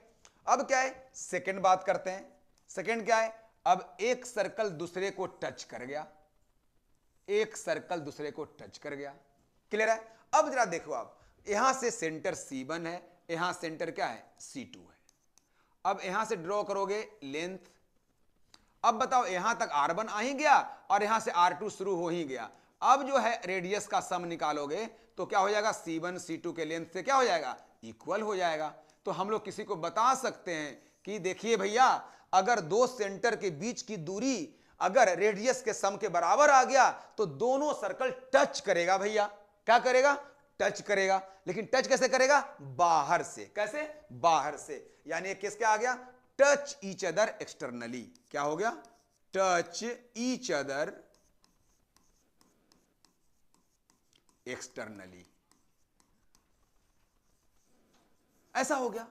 अब क्या हुआ, धीरे धीरे और नजदीक आया तो कट कर गया। यानी थर्ड में अगर मैं बात करूं, वेरी इंटरेस्टिंग, और सबका डेरिवेशन है, जहां पे दिक्कत हो तुरंत डिराइव करना सीखो। डिराइव कर लोगे ना यार, हे तुम्हारा अपना हो जाएगा। मैं क्या बताऊं यार, अगर नहीं डिराइव करोगे तो सपना हो जाएगा, है कि नहीं। तो यहां पे क्या करना है, दोनों सर्कल को अगर एक कट कर गया, क्या कर गया, कट कर गया, तो कंडीशन क्या होंगे, सोचिए इस बात को। अब क्या हो गया, सेंटर से दूरी। लेकिन अब गौर करो, इस सर्कल के लिए अगर बात करोगे तो रेडियस यहां तक, और इसके लिए बात करोगे तो रेडियस फिर यहां तक। यानी अगर नाम दे दूं ए और बी तो कंफर्म है कि C1 C2, मैं यहां पे लिखता हूं, C1 C2 जो होगा, C1 C2 जो होगा वो क्या होगा, C1B यहां तक प्लस BA प्लस इतना प्लस क्या AC, ऐसा होगा। पहले तो ऐसा ही होगा। लेकिन दोस्तों देखो, C1A तक तुम्हारा R1 है, C1A तक तुम्हारा क्या है, R1 है, इस रेडियस, इस सर्कल का क्या है, रेडियस है। तो C1A तक आने के लिए क्या बुद्धि लगाओगे? सर बुद्धि बहुत आसान लगाएंगे सर, जो C1B है ना उसका कोई मतलब ही नहीं है, हम लेंगे क्या, C1A में से AB घटा देंगे तो C1B हो जाएगा। तो C1A में से AB को हमने क्या किया सर, घटा दिया। BA को आप सर ऐसे ही रहने दो, आपने लिखा है तो। और सर जो AC है ना सर, AC कोई मतलब ही नहीं है, क्योंकि AC2 जो है ना सर, AC2 का कोई मतलब ही नहीं है, क्योंकि C2 के लिए रेडियस B तक है, तो इसका कोई मतलब ही नहीं है सर। तो क्या करो आप, C2B में से क्या करो, AB घटा दो। तो C2B में से सर AB आप घटाओगे ना तो वही दिखाई देगा AC2। क्या दिखाई देगा, AC2। तो सर ऐसा लिख दिया आपने, AB को कट कर लो तो क्या मिल जाएगा, C1C2 इक्वल टू मिल जाएगा C1A प्लस C2B माइनस क्या, AB। अब इस लेवल पे आप सोच ही नहीं पा रहे हैं, इस लेवल पे आपके मन में है ही नहीं, आप यही तैयारी किए जा रहे हैं। क्वेश्चन कहां से बनेगा, क्योंकि वो इंटरनली बूस्टअप नहीं ना हुआ है यार। अंदर से अगर बूस्टअप रहोगे ना तो क्वेश्चन में तो उड़ेगा। हमको यार इसके बारे में चिक ही नहीं है, बेसिक ही नहीं है, प्रॉब्लम हो रहा है। अब देखो ये कितना है तुम्हारा R1, ये क्या है R1, ये तुम्हारा क्या है R2। तो क्या आ गया, C1C2 इक्वल टू आ गया R1 प्लस R2 घटाओ क्या, AB। अब बताओ R1 प्लस R2 में कुछ घटाना पड़ गया तब बराबर हुआ, तो कौन बड़ा हुआ बताओ, R1 प्लस R2 में कुछ घटा दिया ना तब जाकर के बराबर हुआ, तो कौन बड़ा है, R1 प्लस R2 बड़ा हो गया, यानी C1 इंटू C2 क्या हो गया, छोटा हो गया किससे, R1 प्लस R2 से, तब ना इसको कुछ घटाना पड़ गया दोस्त, तब बराबर हुआ। अब देखो पूरे को ध्यान से देखो, अभी तो मजा आने वाला है। एक गाना बनाओ, पास वो आने लगे जरा जरा, क्या, पास वो आने लगे जरा जरा, पहले दूर फिर और नजदीक फिर और नजदीक, अभी और नजदीक आएंगे, कैसे, एक दूसरे में समा जाएंगे, क्या करेंगे, समा जाएंगे, कैसे, देखो यहां समा गया, एक दूसरे में समा गया ऐसे, अब अंदर से टच कर गया, कैसे टच गया, अंदर से। अब इसको भी डिराइव करो, बेसिक ठीक है, डिराइव कर लो दोस्त, कैसे होगा, देखो यहां पे C1 है, यहां पे कौन है, C2 है, यहां से इसको मिला दो, मिला दिया। अब देखो इस C1 वाले सर्कल के लिए यहां तक रेडियस, और C2 वाले के लिए भी यहां तक ही रेडियस, यानी A और B दोनों एक ही जगह पे। अब बताओ यहां से अगर निकालोगे C1 C2 तो क्या लिखोगे, सर लिखेंगे C1 C2 equal to C1A minus C2, C1A minus C2B, C1A minus C2B। तो अब क्या आ गया, C1 C2 equal to R1 minus क्या, R2, है ना। अब देखो बच्चों, चूंकि R1 को हमने बड़ा माना है तो R1 पहले आ गया, अगर हम R2 को बड़ा मानते तो R2 पहले आता, इसीलिए कहते हैं C1 C2 इक्वल टू क्या, R1 माइनस R2 का क्या, मॉडुलस। क्या कहते हैं, मॉडुलस ले लेते हैं। कहने का मतलब हुआ कि सेंटर्स के बीच की दूरी अगर रेडियाई के डिफरेंस के बराबर होता है तब दोनों सर्कल अंदर से टच करता है। आएगा समझ में। अब क्या हुआ, अंदर से टच भी नहीं कर रहा है, एक दूसरे के अंदर हो गया, है कि नहीं, एक दूसरे के अंदर हो गया, तब क्या होगा वो गौर कीजिए, जब एक दूसरे के अंदर हो गया तो क्या होगा,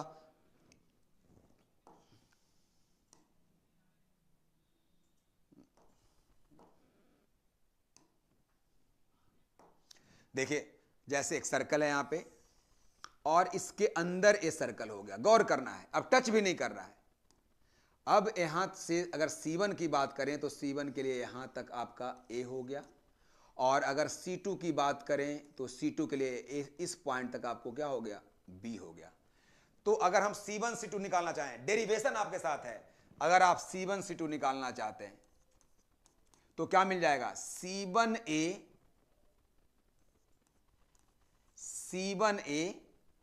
माइनस C2A माइनस C2A। गौर करना मेरी बात को। अब क्या करते हैं, C1A को एज इट इज रहने देते हैं, माइनस C2A का कोई मतलब नहीं है क्योंकि C2 के लिए रेडियस हमारा B तक है, तो C2A को स्टाइल से लिखे, कैसे, C2A को लिखेंगे C2B प्लस BA। क्या लिखेंगे, C2B प्लस कितना, BA। गौर करना, आराम से पढ़ना पड़ेगा, जितने चीज को मैं पढ़ा रहा हूं। अब यहां क्या आ गया, C1A minus C2B minus AB। अब C1A कौन है, रेडियस, C2B क्या है, रेडियस, माइनस AB, यानी क्या मिल गया, R1 minus R2 minus AB। इसका आप मॉड लेके समझो। कहने का मतलब क्या हुआ, R1 माइनस R2 में कुछ घटाना पड़ गया दोस्तों, तब बराबर हुआ। इसका मतलब R1 माइनस R2 बड़ा हो गया, यानी C1 C2 क्या हो गया, छोटा हो गया। यानी इस केस में क्या होगा, इस केस में C1 C2 छोटा होगा R1 माइनस R2 के मैग्नीट्यूड से। और अगर ऐसी स्थिति आ गई तो हम कहेंगे कि एक सर्कल दूसरे के क्या है, अंदर है। क्या है, अंदर है। आई बात समझ में। तो ये था पोजीशन ऑफ सर्कल, जिसको आप देख रहे हैं पूरा का पूरा जो है वो पोजीशन ऑफ सर्कल है। कैसे, पास वो आने लगे जरा जरा, पहले दूर, फिर और टच कर गया, फिर कट कर गया, एक दूसरे को अंदर से टच किया, फिर दूसरे के अंदर समा गया। ए पोजीशन ऑफ सर्कल्स आपने देखा, राइट। अब दोस्तों समझो मेरी बात को, जब हम पोजीशन ऑफ सर्कल को देख लिए तो यहां से कॉमन टेंजेंट का कॉन्सेप्ट बिल्कुल आसानी से समझ में आता है। वो कैसे समझ में आता है, कॉमन टेंजेंट, वो समझिए। कॉमन टेंजेंट तो नंबर ऑफ कॉमन टेंजेंट, क्या देखते हैं, number of common tangent, number of common tangents, number of common tangents. एक कैसे देखेंगे, नंबर ऑफ कॉमन टेंजेंट्स। गौर कीजिए हमारी बात को, नंबर ऑफ कॉमन टेंजेंट अगर पता करना है तो क्या करना होगा, सबसे पहले समझिए। जैसे अगर दो सर्कल इंटरसेक्ट नहीं कर रहा है बाहर से, दो सर्कल टच कर रहा है बाहर से, दो सर्कल कट कर रहा है, एक सर्कल दूसरे को टच कर रहा है अंदर से, एक सर्कल के अंदर है दूसरा सर्कल, ठीक है। ये आपने कंडीशन देखा। इसमें क्या देखा आपने कंडीशन, इसमें देखा C1 C2 बड़ा है R1 प्लस R2 से। इस केस में देखा C1 C2 इक्वल है R1 प्लस R2 का। इस केस में देखा C1 C2 छोटा है R1 प्लस R2 से। इस केस में आपने देखा C1 C2 इक्वल है R1 माइनस R2 का मैग्नीट्यूड से।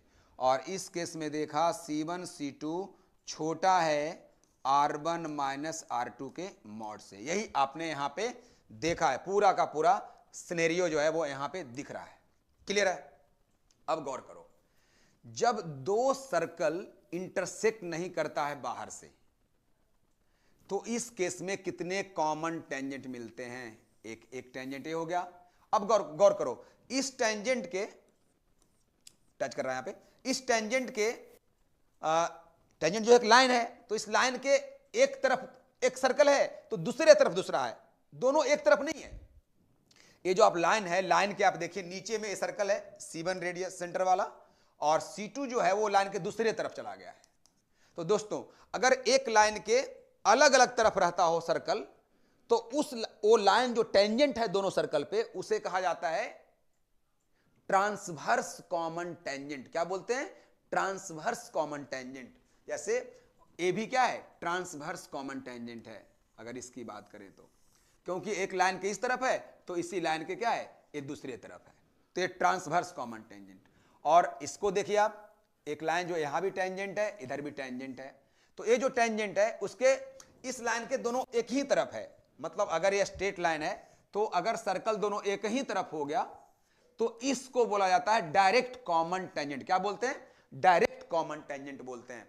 तो यहां पे ये दो मिल गए क्या, डायरेक्ट कॉमन टेंजेंट।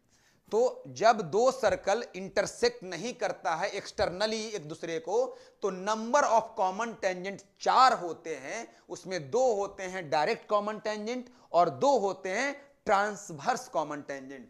तो नंबर ऑफ कॉमन टेंजेंट इसमें आपने पता किया।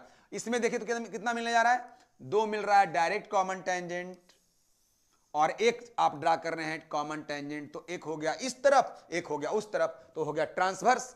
तो अगर दो सर्कल एक दूसरे को टच करता है तो नंबर ऑफ कॉमन टेंजेंट 3 मिलते हैं, वो 2 होते हैं डायरेक्ट और एक होता है क्या, ट्रांसवर्स। तो 4 3, इंटरेस्टिंग है यार, 4 3। अगला में कितना मिल गया बताओ, 2। इसमें कितना मिल गया बोलो, 1। दोनों एक तरफ, तो दोनों क्या हो गया, एक तरफ रहेगा तो डायरेक्ट, एक तरफ डायरेक्ट। इसमें तो मिलेगा ही नहीं, तो कितना अच्छा हुआ, 4 3 2 1 0। हम पढ़ते ही नहीं ढंग से यार, ठीक है। सब चीज का इंटरेस्टिंग, मैथमेटिक्स बड़ा इंटरेस्टिंग, बहुत ब्यूटीफुल है यार, है ना। मैथमेटिक्स में जो नंबर सिस्टम जो अरेंज किया गया ना, बहुत खूबसूरत है वो, लेकिन हम लोग जंप करके पढ़ते हैं। और जब जंप करके पढ़ोगे यार, तो कुछ ना कुछ तो छूटेगा ना यार। जंप करने का मतलब क्या हो गया, यहां से चले गए ऊपर, बीच में छूट ना गया यार। तो अगर जंप करके पढ़ोगे यार, तो हमेशा जंप करते रह जाओगे, कभी यहां से कभी वहां घूमते रह जाओगे। लेकिन अगर तुम हर पॉइंट ऑफ रेफरेंस को अगर समझते हुए आगे पढ़ोगे, तो आप तुमको कभी भी कूदने की आवश्यकता नहीं पड़ेगी। तो कैसे, पोजीशन ऑफ सर्कल को पहले सीखा, और जैसे ही सीख गया पोजीशन ऑफ सर्कल, तो कितना फायदा हुआ कि नंबर ऑफ कॉमन टेंजेंट निकालना चुटकी में सीख गया। और मैं बताऊं, मैं दिखाता हूं क्या है।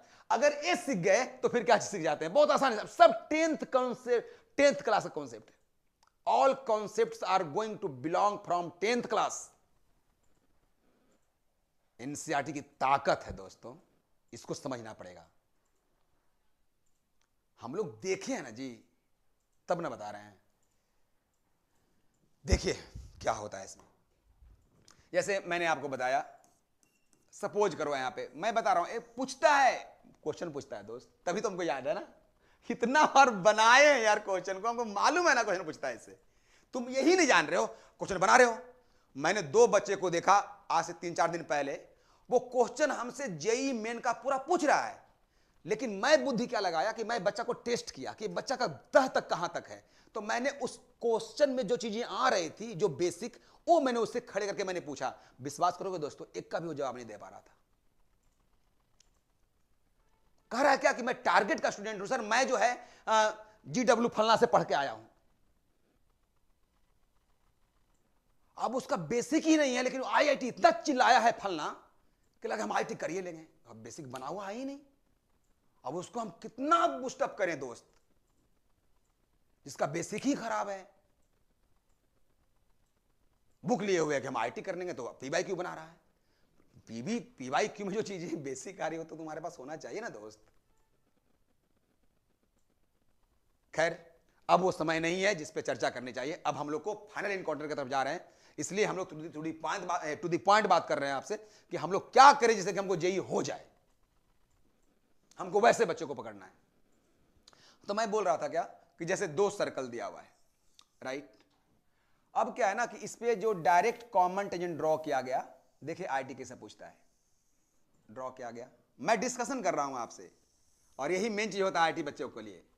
जो बच्चा तैयारी करता है ना IIT का दोस्त, वो क्वेश्चन से ज्यादा जो है ना टीचर से आई कांटेक्ट मिला करके बेसिक को समझता है कि सर मैं कर लूंगा सर, कैलकुलेशन आप मेरे जिम में छोड़ो सर, क्योंकि मैं IIT करने वाला हूं। आपसे मैं करवाऊंगा तो आपका IIT हो जाएगा, मेरा थोड़ी ना होगा। वो केवल गुरु से क्या करता है ना, गूढ़ बात को लेता है। बुक लेकर के आएगा सामने में, बोलेगा सर एक प्रॉब्लम है, मैं बनाना शुरू करूंगा ना, कहेगा सर छोड़ दीजिए। आप एक कैसे बनेगा ना, केवल आप सरसरी निगाह से समझा दीजिए। दोस्तों जब मैं समझा देता हूं ना, तो बच्चा खुद जो है ना बैठ करके ना बेंच पे अपने से बनाकर दिखाता है, क्योंकि उसका हर पार्ट पे कॉन्सेप्ट क्लियर था। कहीं पे उसको समझ में चीजें नहीं आ रही थी, कोरिलेट करने नहीं आ रही थी उसको। ये प्रॉब्लम होता है। तो देखिए यहां पे क्या, एक फिगर है, 2 सर्कल है, दोनों पे क्या है, डायरेक्ट कॉमन टेंजेंट है, जो P पॉइंट पे क्या करता है, इंटरसेक्ट करता है, राइट। अब गौर करो, यहां पे सेंटर C1 फर्स्ट सर्कल का, इसका क्या है C2 है, ठीक है। ये दोनों सेंटर को ज्वाइन करने वाला जो लाइन होता है, वो P पॉइंट से पास करता है, ऐसा 10th क्लास कहता है, राइट। तो ये पास कर गया, इससे क्लियर है। और ये दोनों एंगल क्या होते हैं, इक्वल। ये दोनों एंगल क्या होते हैं, इक्वल। ये सब थ्योरम है, ये दोनों एंगल क्या होते हैं, इक्वल होते हैं, राइट। अब गौर करो, अब आईआईटी क्या कहता है कि इतना तुम पहले से पढ़े हुए दोस्त, अब यहां से तुमको हम आगे लेके चलते हैं। वो कैसे लेके जाता है बता रहे हैं। कहता है कि ये रेडियस होगा। बच्चा बोलता है जी प्रभु रेडियस होगा, ये रेडियस होगा। कहा हाँ महाप्रभु रेडियस होगा। अब क्या है देखो, जैसे ही कहा कि रेडियस होगा तो कहा कि ट्रायंगल में आप बात करो, एक को आप एम मान लो और यहां पे एक एन मान लो। ट्रायंगल C1PM में बात करो और एक ट्रायंगल C2PN में बात करो। ये दो ट्रायंगल में आप बात करो। एक ट्रायंगल है और एक ट्रायंगल यहां पे, दो ट्रायंगल है जिसमें आपको बात करनी है।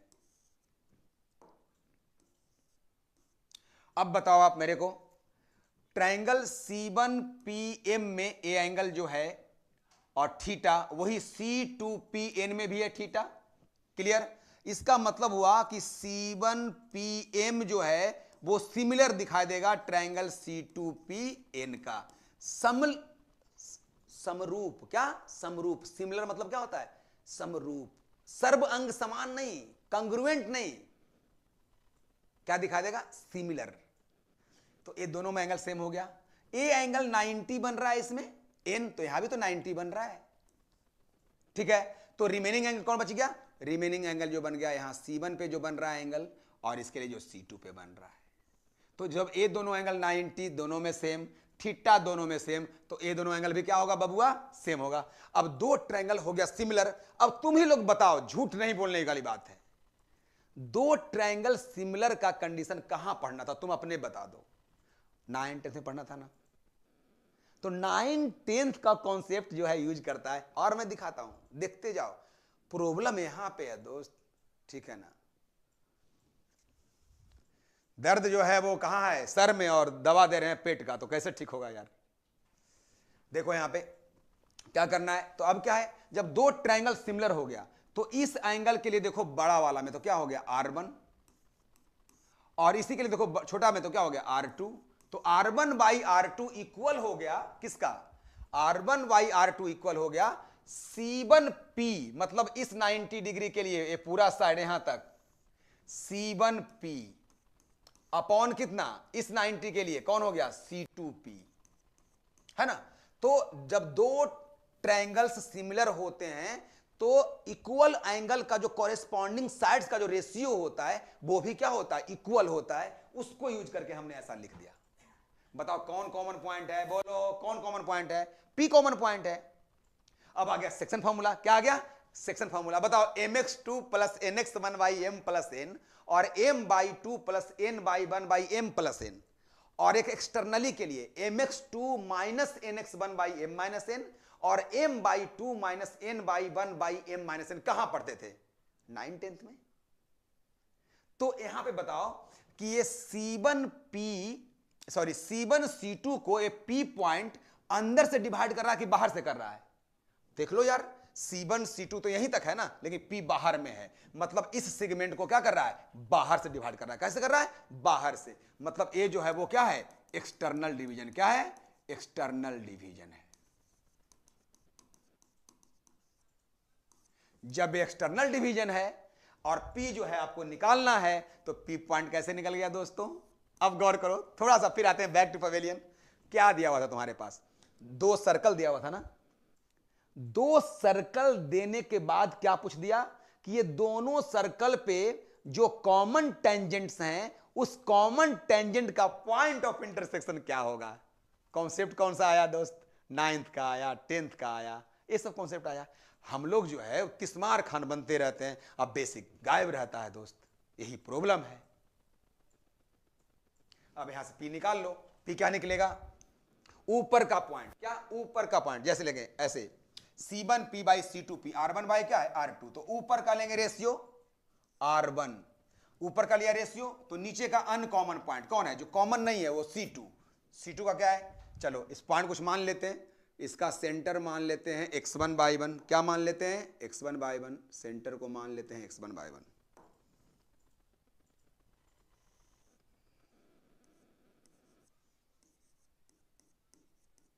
और इसको मान लेते हैं क्या हम लोग? x2/2। चलो तो क्या हो जाएगा? R1 ऊपर का रेशियो, नीचे का अनकॉमन पॉइंट, वो कौन हो गया? x2। तो R1 into x2 minus R2 into x1 by R1 minus R2। वैसे बाई निकालना है तो R1 into by 2 minus R2 into by 1 by R1 minus क्या R2। ये मिल गया कौन, P पॉइंट। ठीक है, तो इस तरह से दो सर्कल अगर दिया हुआ है तो कॉमन टेंजेंट का पॉइंट ऑफ इंटरसेक्शन आप बहुत आसानी से क्या कर सकते हैं, निकाल सकते हैं। वैसे ही अगर आपका नेक्स्ट कंडीशन में क्या दिया हुआ है कि दो सर्कल है दोस्तों, गौर करो, दो सर्कल्स दिया हुआ है, कह रहा है कि इसका जो ट्रांसवर्स कॉमन टेंजेंट है, ट्रांसवर्स कॉमन टेंजेंट, अब यहां पे कट कर गया, कह रहा है पॉइंट को निकालो, निकाल लो ना दोस्त। कैसे, इसको मान लो C1, इसको क्या मान लो C2, ए कौन है R2, ए कौन है R1, ए दोनों को क्या करो ज्वाइन कर दो, ए दोनों एंगल क्या हो गया सेम, ए एंगल क्या है 90, तो ए दोनों एंगल भी क्या हो जाएगा सेम। बोलो यस और नो, यस सर। अब क्या हो गया, अब यहां से बात करेंगे तो इस एंगल के लिए क्या हो गया R1, इसके लिए कौन हो गया R2, तो R1 बाई R2 क्या हो गया C1P बाई क्या C2P। तो अब हो गया क्या C1 C2 के बीच में P आ गया तो इंटरनली डिवीजन हो गया। अब फिर P निकाल लो यार, वाह, समझना है दोस्त, समझो चीजों को। अब क्या मिल गया R1 नीचे ऊपर का रेशियो तो नीचे का अनकॉमन पॉइंट, ये सब सेक्शन फॉर्मूला। जब तुम फाउंडेशन बैच में मेरे यहां रह जाओगे, समझ रहे बात को, तो समझो कि सब कुछ एकदम क्रिस्टल क्लियर। पढ़ाई सब जगह हो रही है यार, सब जगह फॉर्मूला पुटेड है, सब बच्चा सीख नहीं पा रहा है। सीख वही रहा है जो कॉपी पे जम करके लिख रहा है, समझ करके लिख रहा है। तो क्या हो गया R1 बाई क्या x2 प्लस R2 इंटू क्या x1 बाई R1 प्लस क्या R2, comma R1 into by 2 R2 into by 1 by R1 plus क्या R2। इस तरह से क्या हुआ, आप P पॉइंट को निकाल सकते हैं। अब इतना ही नहीं, मैं क्या बताऊं, इसके बाद का सिलेबस जो वो IT क्या क्या इस बार रिमूव किया है, नहीं तो भाई इस पर भी चर्चा मैं कर लेता, बड़ा मजा आता है यार। देखो जब एक पॉइंट मिल जाता है ना दोस्त लाइन का, तो पॉइंट और स्लोप से क्या बनता है, लाइन का फॉर्मेशन होता है। हम यहाँ पे स्लोप को m मान करके इस लाइन का इक्वेशन लिखते और इससे निकालते लेंथ और परपेंडिकुलर R1 का इक्वल करते, स्लोप निकल जाता, उससे इक्वेशन भी इसका निकाल लेते हैं। इक्वेशन ऑफ कॉमन टेंजेंट भी क्या होता, बहुत ही फर्राटेदार तरीके से निकल जाता। कहने का मतलब है यार कि एक सीढ़ी है, समझेगा नहीं बात को, हर सीढ़ी को यूज करते हुए छत पे चढ़ो, ठीक है, सब समझ में आएगा, आसान है। आपने देखा क्वेश्चन जो भी मैं करवाया कितना मतलब कि एकदम रंगते हुए चला गया। कहीं पे दिक्कत हुआ, क्यों नहीं दिक्कत हुआ, क्योंकि बेसिक ठीक है। वैसे जब तुम सर्कल का बनाओगे क्वेश्चन ना, सब आसानी से बनेगा तुम्हारा, अगर बेसिक ठीक रहेगा तो, ये ध्यान रखना है।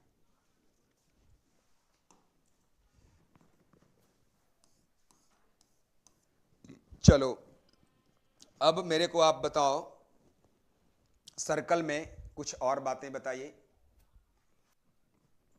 अभी तक जो हम लोगों ने देखा वो क्या देखा, x square plus y square is equal to r square. ये था क्या स्टैंडर्ड फॉर्म, क्या था स्टैंडर्ड फॉर्म था। उसके बाद देखा हम लोगों ने एक्स माइनस अल्फा का whole square y minus beta का whole square is equal to r square. ये था आपको सेंट्रल फॉर्म, क्या था सेंट्रल फॉर्म था। इसके बाद हम लोगों ने देखा x square plus y square plus 2gx plus 2fy plus c equal to 0, a general form था, क्या था जनरल फॉर्म था, राइट। अब क्या है ना, इसी को हमने डिफरेंट वे में आपसे गप किया, आपसे बातें की, और वो चीजें सब निकल करके सामने आई। एक सवाल मेरा फिर और है दोस्तों, ये सब डिस्कशन मैं कर रहा हूं क्योंकि सबसे क्वेश्चन पूछता है। जैसे एक सर्कल है, मैं गौर कर लेता हूं, एक सर्कल है, ये पी पॉइंट कोई है, इसका कोऑर्डिनेट दिया हुआ x1 y1, राइट। अब P से जो है ना एक लाइन जो है वो पास कर गया इस तरह से, है ना, इसको सेकेंड बोलते हैं, क्या बोलते हैं सेकेंड। और जो टच करके पास कर गया उसको बोलते हैं टेंजेंट, क्या बोलते हैं टेंजेंट। तो ये अगर ए पॉइंट ए है और ए पॉइंट बी है, तो कॉन्सेप्ट कहता है दोस्तों कि पीए इंटू पीबी जो होगा ना, पीए इंटू पीबी जो होगा वो पीटी स्क्वायर का इक्वल होगा, है ना, क्लियर है। मतलब पी से पास करने वाला लाइन अगर सर्कल को 2 पॉइंट पे कट करता है तो उसके डिस्टेंस का जो प्रोडक्ट होता है वो टेंजेंट के लेंथ का स्क्वायर का इक्वल होता है। पीए इंटू पीबी जो होता है वो पीटी स्क्वायर का इक्वल होता है ना।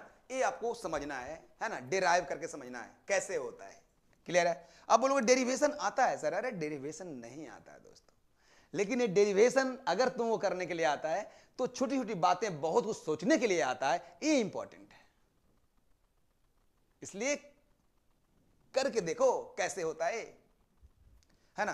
तो ये तुम्हारे पास सर्कल है, सर्कल क्या है, x square plus y square plus 2gx plus 2fy plus c equal to 0, ऐसा कोई सर्कल है, राइट। अब दोस्तों बताओ कि अगर यहां तक जो लेंथ की अगर बात करें तो ये लेंथ जो है मान लिया कि ये लेंथ r है, ठीक है। तो ये पॉइंट क्या मिलेगा, एपी के द्वारा कुछ एंगल थीटा मान लिया बन रहा है, तो ये लेंथ क्या बनेगा, ए पॉइंट जो मिलेगा वो क्या मिलेगा, ए पॉइंट जो मिलेगा वो मिलेगा x1 plus r cos theta और y1 प्लस क्या मिलेगा आर साइन थीटा। वैसे ही अब ए पॉइंट क्या करेगा, ए पॉइंट क्या करेगा, सर्कल के इक्वेशन को क्या करेगा, सेटिस्फाई करेगा, करेगा कि नहीं करेगा, बिल्कुल करेगा। तो यहां पे सर्कल के इक्वेशन को क्या करेगा, सेटिस्फाई करेगा। तो वो क्या मिल जाएगा बच्चों, ये मिल जाएगा x1 plus r cos theta का whole square, y1 plus r sine theta का whole square plus 2g x1 plus r cos theta plus 2f y1 plus r sine theta, बोले तो कितना प्लस सी इक्वल टू क्या 0।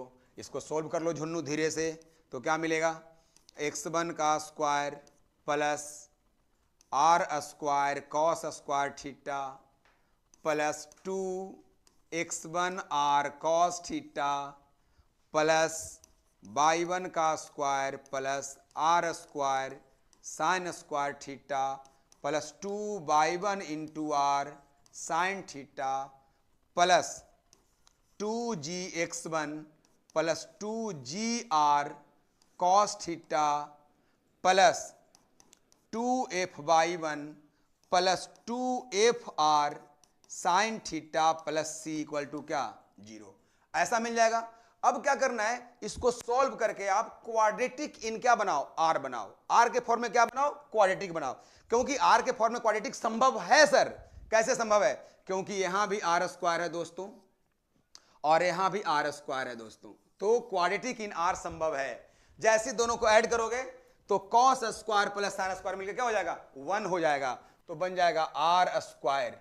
अब देखो यहां पे क्या मिल जाएगा, 2r x1 cos theta 2r y1 sin theta 2r, मतलब इसमें भी r कॉमन है, तो मिल जाएगा आपको 2r के साथ यहां पे कोई कांस्टेंट आ जाएगा। अब प्लस में क्या बचेगा दोस्तों, बचेगा x1 square plus y1 square plus 2gx1 plus 2fy1 plus c equal to क्या 0, राइट।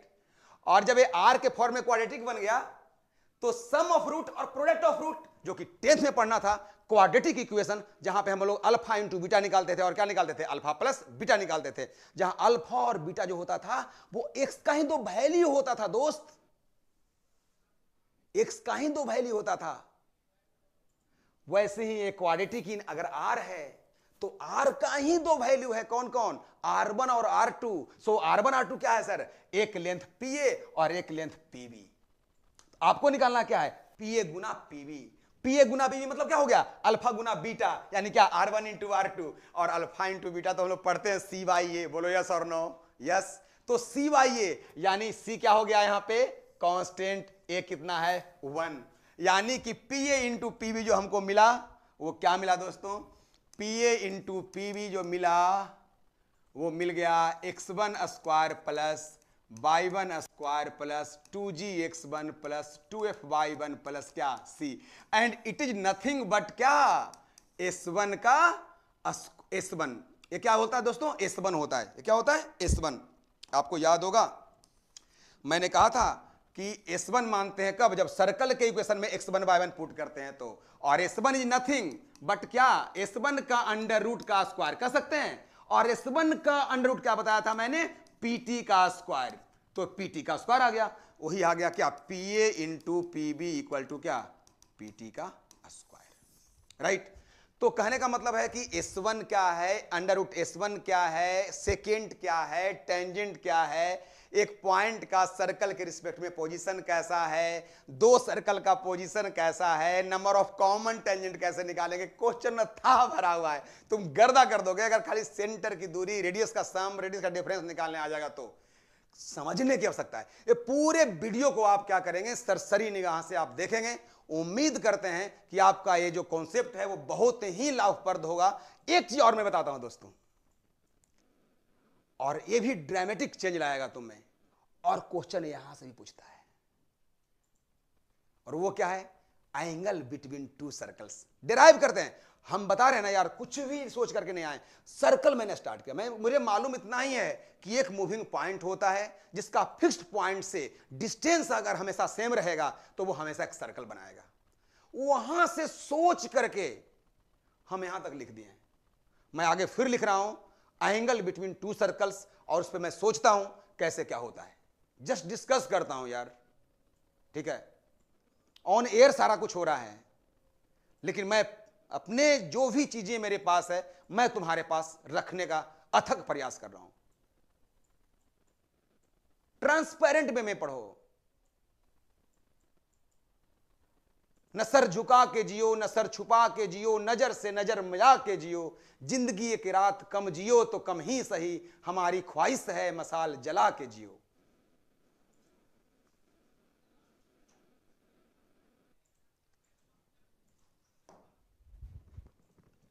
क्या करना है इसके लिए दोस्तों, देखो, एंगल बिटवीन टू सर्कल्स, क्या, एंगल बिटवीन टू सर्कल्स, दो सर्कल्स के बीच का एंगल हम लोग को डिस्कस करना है।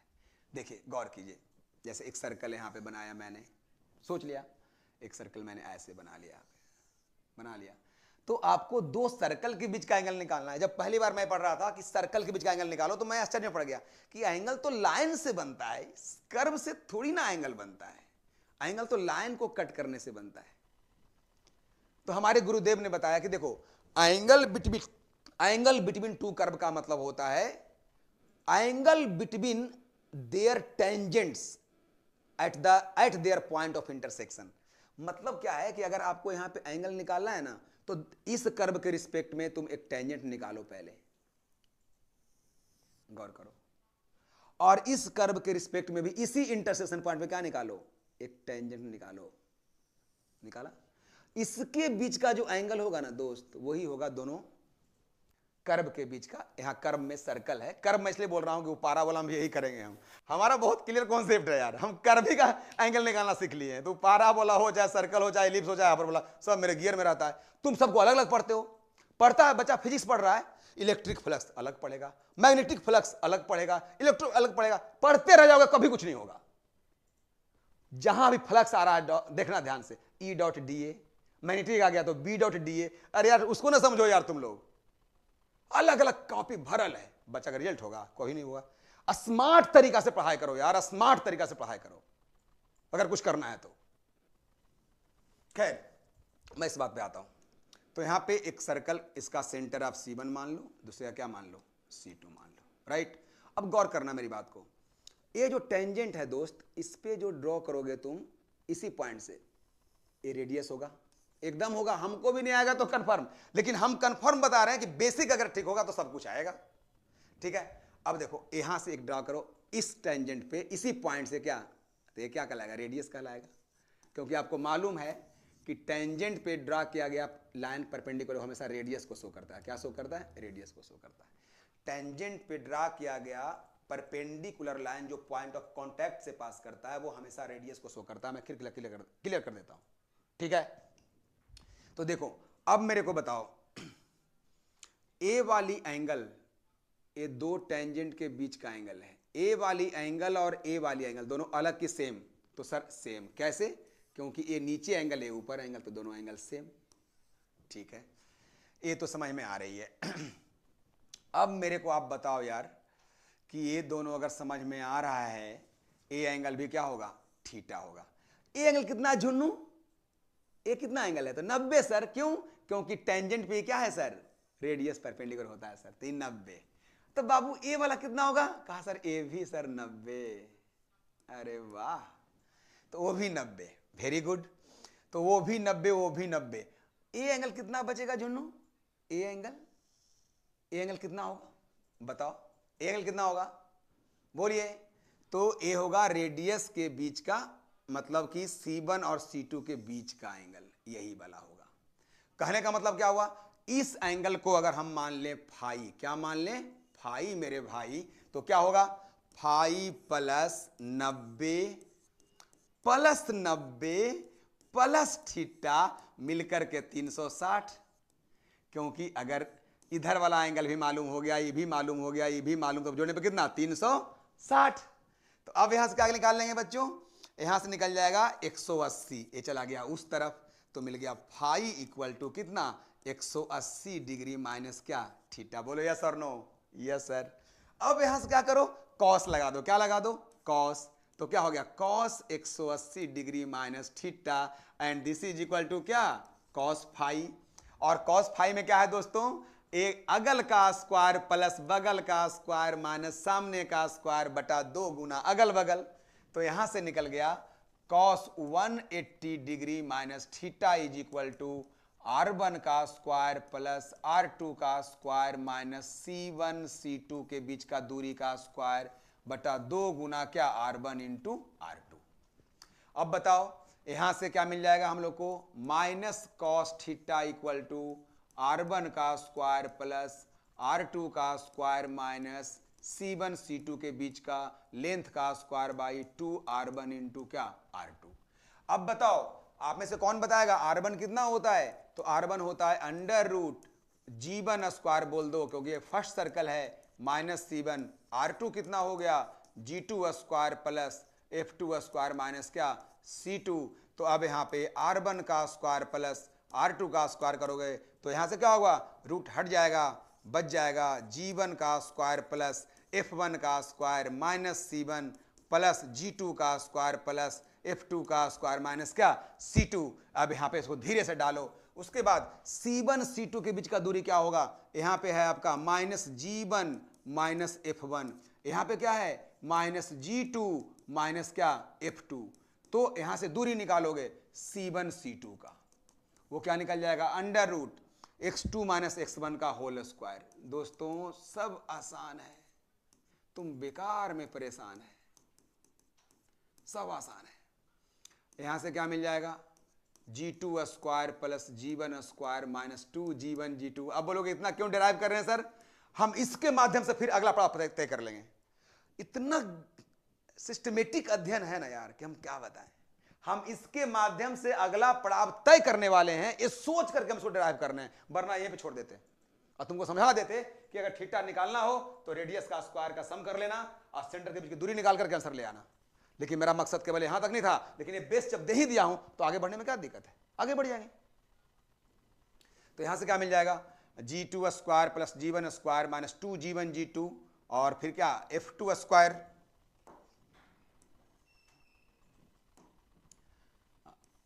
F2 square plus F1 square minus 2F1 क्या F2 है ना, इसका क्या हो जाएगा अंडर रूट। अब स्क्वायरिंग करेंगे, इसको मैं लिए चलता हूं बैक टू पवेलियन, यहां से फिर लेके चलते हैं हम लोग। यहां पे माइनस कॉस थीटा हमारे पास क्या आ रहा है, R1 स्क्वायर प्लस क्या R2 स्क्वायर। R1 स्क्वायर क्या हो रहा है, G1 square G2 square F1 square F2 square minus C1 C2। Yes, G1 square G2 square F1 square F2 square minus C1 minus C2, right, ये मिल गया। और minus करना है क्या, C1 C2 का होल स्क्वायर। C1 C2 कितना whole square करेंगे तो आएगा, ये रूट उड़नछू बच क्या जाएगा, G1 square plus G2 square F1 square plus F2 square minus 2G1 G2 minus 2F1 F2, यानी मिल जाएगा दोस्तों हम लोग को मिल जाएगा G1 square plus G2 square plus F1 square plus F2 square minus 2G1 G2 minus 2F1 F2, ये मिल रहा है ना। अब बाई में रहने दो 2R1 R2 को बार बार क्या लिखना। अब यार देखो, ये माइनस G1 स्क्वायर प्लस से cancel plus G2 square minus से cancel plus F1 square minus से cancel plus F2 square minus F2 square cancel. अब क्या बच गया तुम्हारे पास, बच गया minus cos theta equal to, बोलो माइनस माइनस प्लस, यानी 2G1 G2 plus 2F1 F2 minus C1 minus C2 by क्या 2R1 इंटू R2, राइट। तो ये तो हुआ एंगल बिटवीन टू सर्कल को, है ना, जो फॉर्मूला मिला उसको मैंने क्या किया, इलेबोरेट कर दिया और बड़ा कर दिया। लेकिन दोस्तों हम कहना क्या चाह रहे हैं कि अगर दो सर्कल ऑर्थोगोनल हो गया, यहां से क्वेश्चन आईआईटी पूछता है ऑर्थोगोनल सर्कल। लेकिन इसको पढ़ाने के लिए हमें कहां तक आना पड़ा वो समझिए, ऑर्थोगोनल सर्कल्स। तो जब दो सर्कल्स होते हैं ऑर्थोगोनल, तो उसके बीच का एंगल जो थीटा होता है वो 90 डिग्री होता है। क्या होता है, 90 डिग्री। और जैसे ही यहां पे 90 करोगे यार, तो cos 90 का मान क्या आ जाएगा, 0 आ जाएगा। और जैसे ही 0 आएगा दोस्तों, ऊपर क्या हो जाएगा, 0, यानी मिल जाएगा 2 into G1 G2 2 into F1 F2 is equal to क्या आ जाएगा, C1 प्लस C2। यानी वो कंडीशन है जिसमें आपको दो सर्कल्स ऑर्थोगोनल का केस यहां पे डिराइव होता है। क्लियर है। तो दो सर्कल कब होंगे ऑर्थोगोनल, दो सर्कल के बीच का एंगल कैसे निकालेंगे, ये पूरा सिनॉप्सिस, मतलब सर्कल का आपको जीरो से लेकर के आईआईटी लेवल तक, जहां तक इस बार 2024 में पूछने जा रहा है, मैंने सारे थ्योरी को मैंने डिस्कस कर लिया। ठीक है। अगले दिन जब आपके साथ मुलाकात करेंगे तो बात करेंगे सर्कल के डिफरेंट टाइप्स ऑफ क्वेश्चंस का, जो जेईई 2024 के लिए बहुत ही इंपॉर्टेंट होगा। तब तक के लिए आप इस वीडियो को जरूर घर में शुरू से अंत तक देखिएगा। और तब तक के लिए इजाजत दीजिए जेके आंसर मैथ्स को अधिकारी अड्डा के साथ। मिलते हैं फिर ब्रेक के बाद। गुड नाइट, सबा खैर।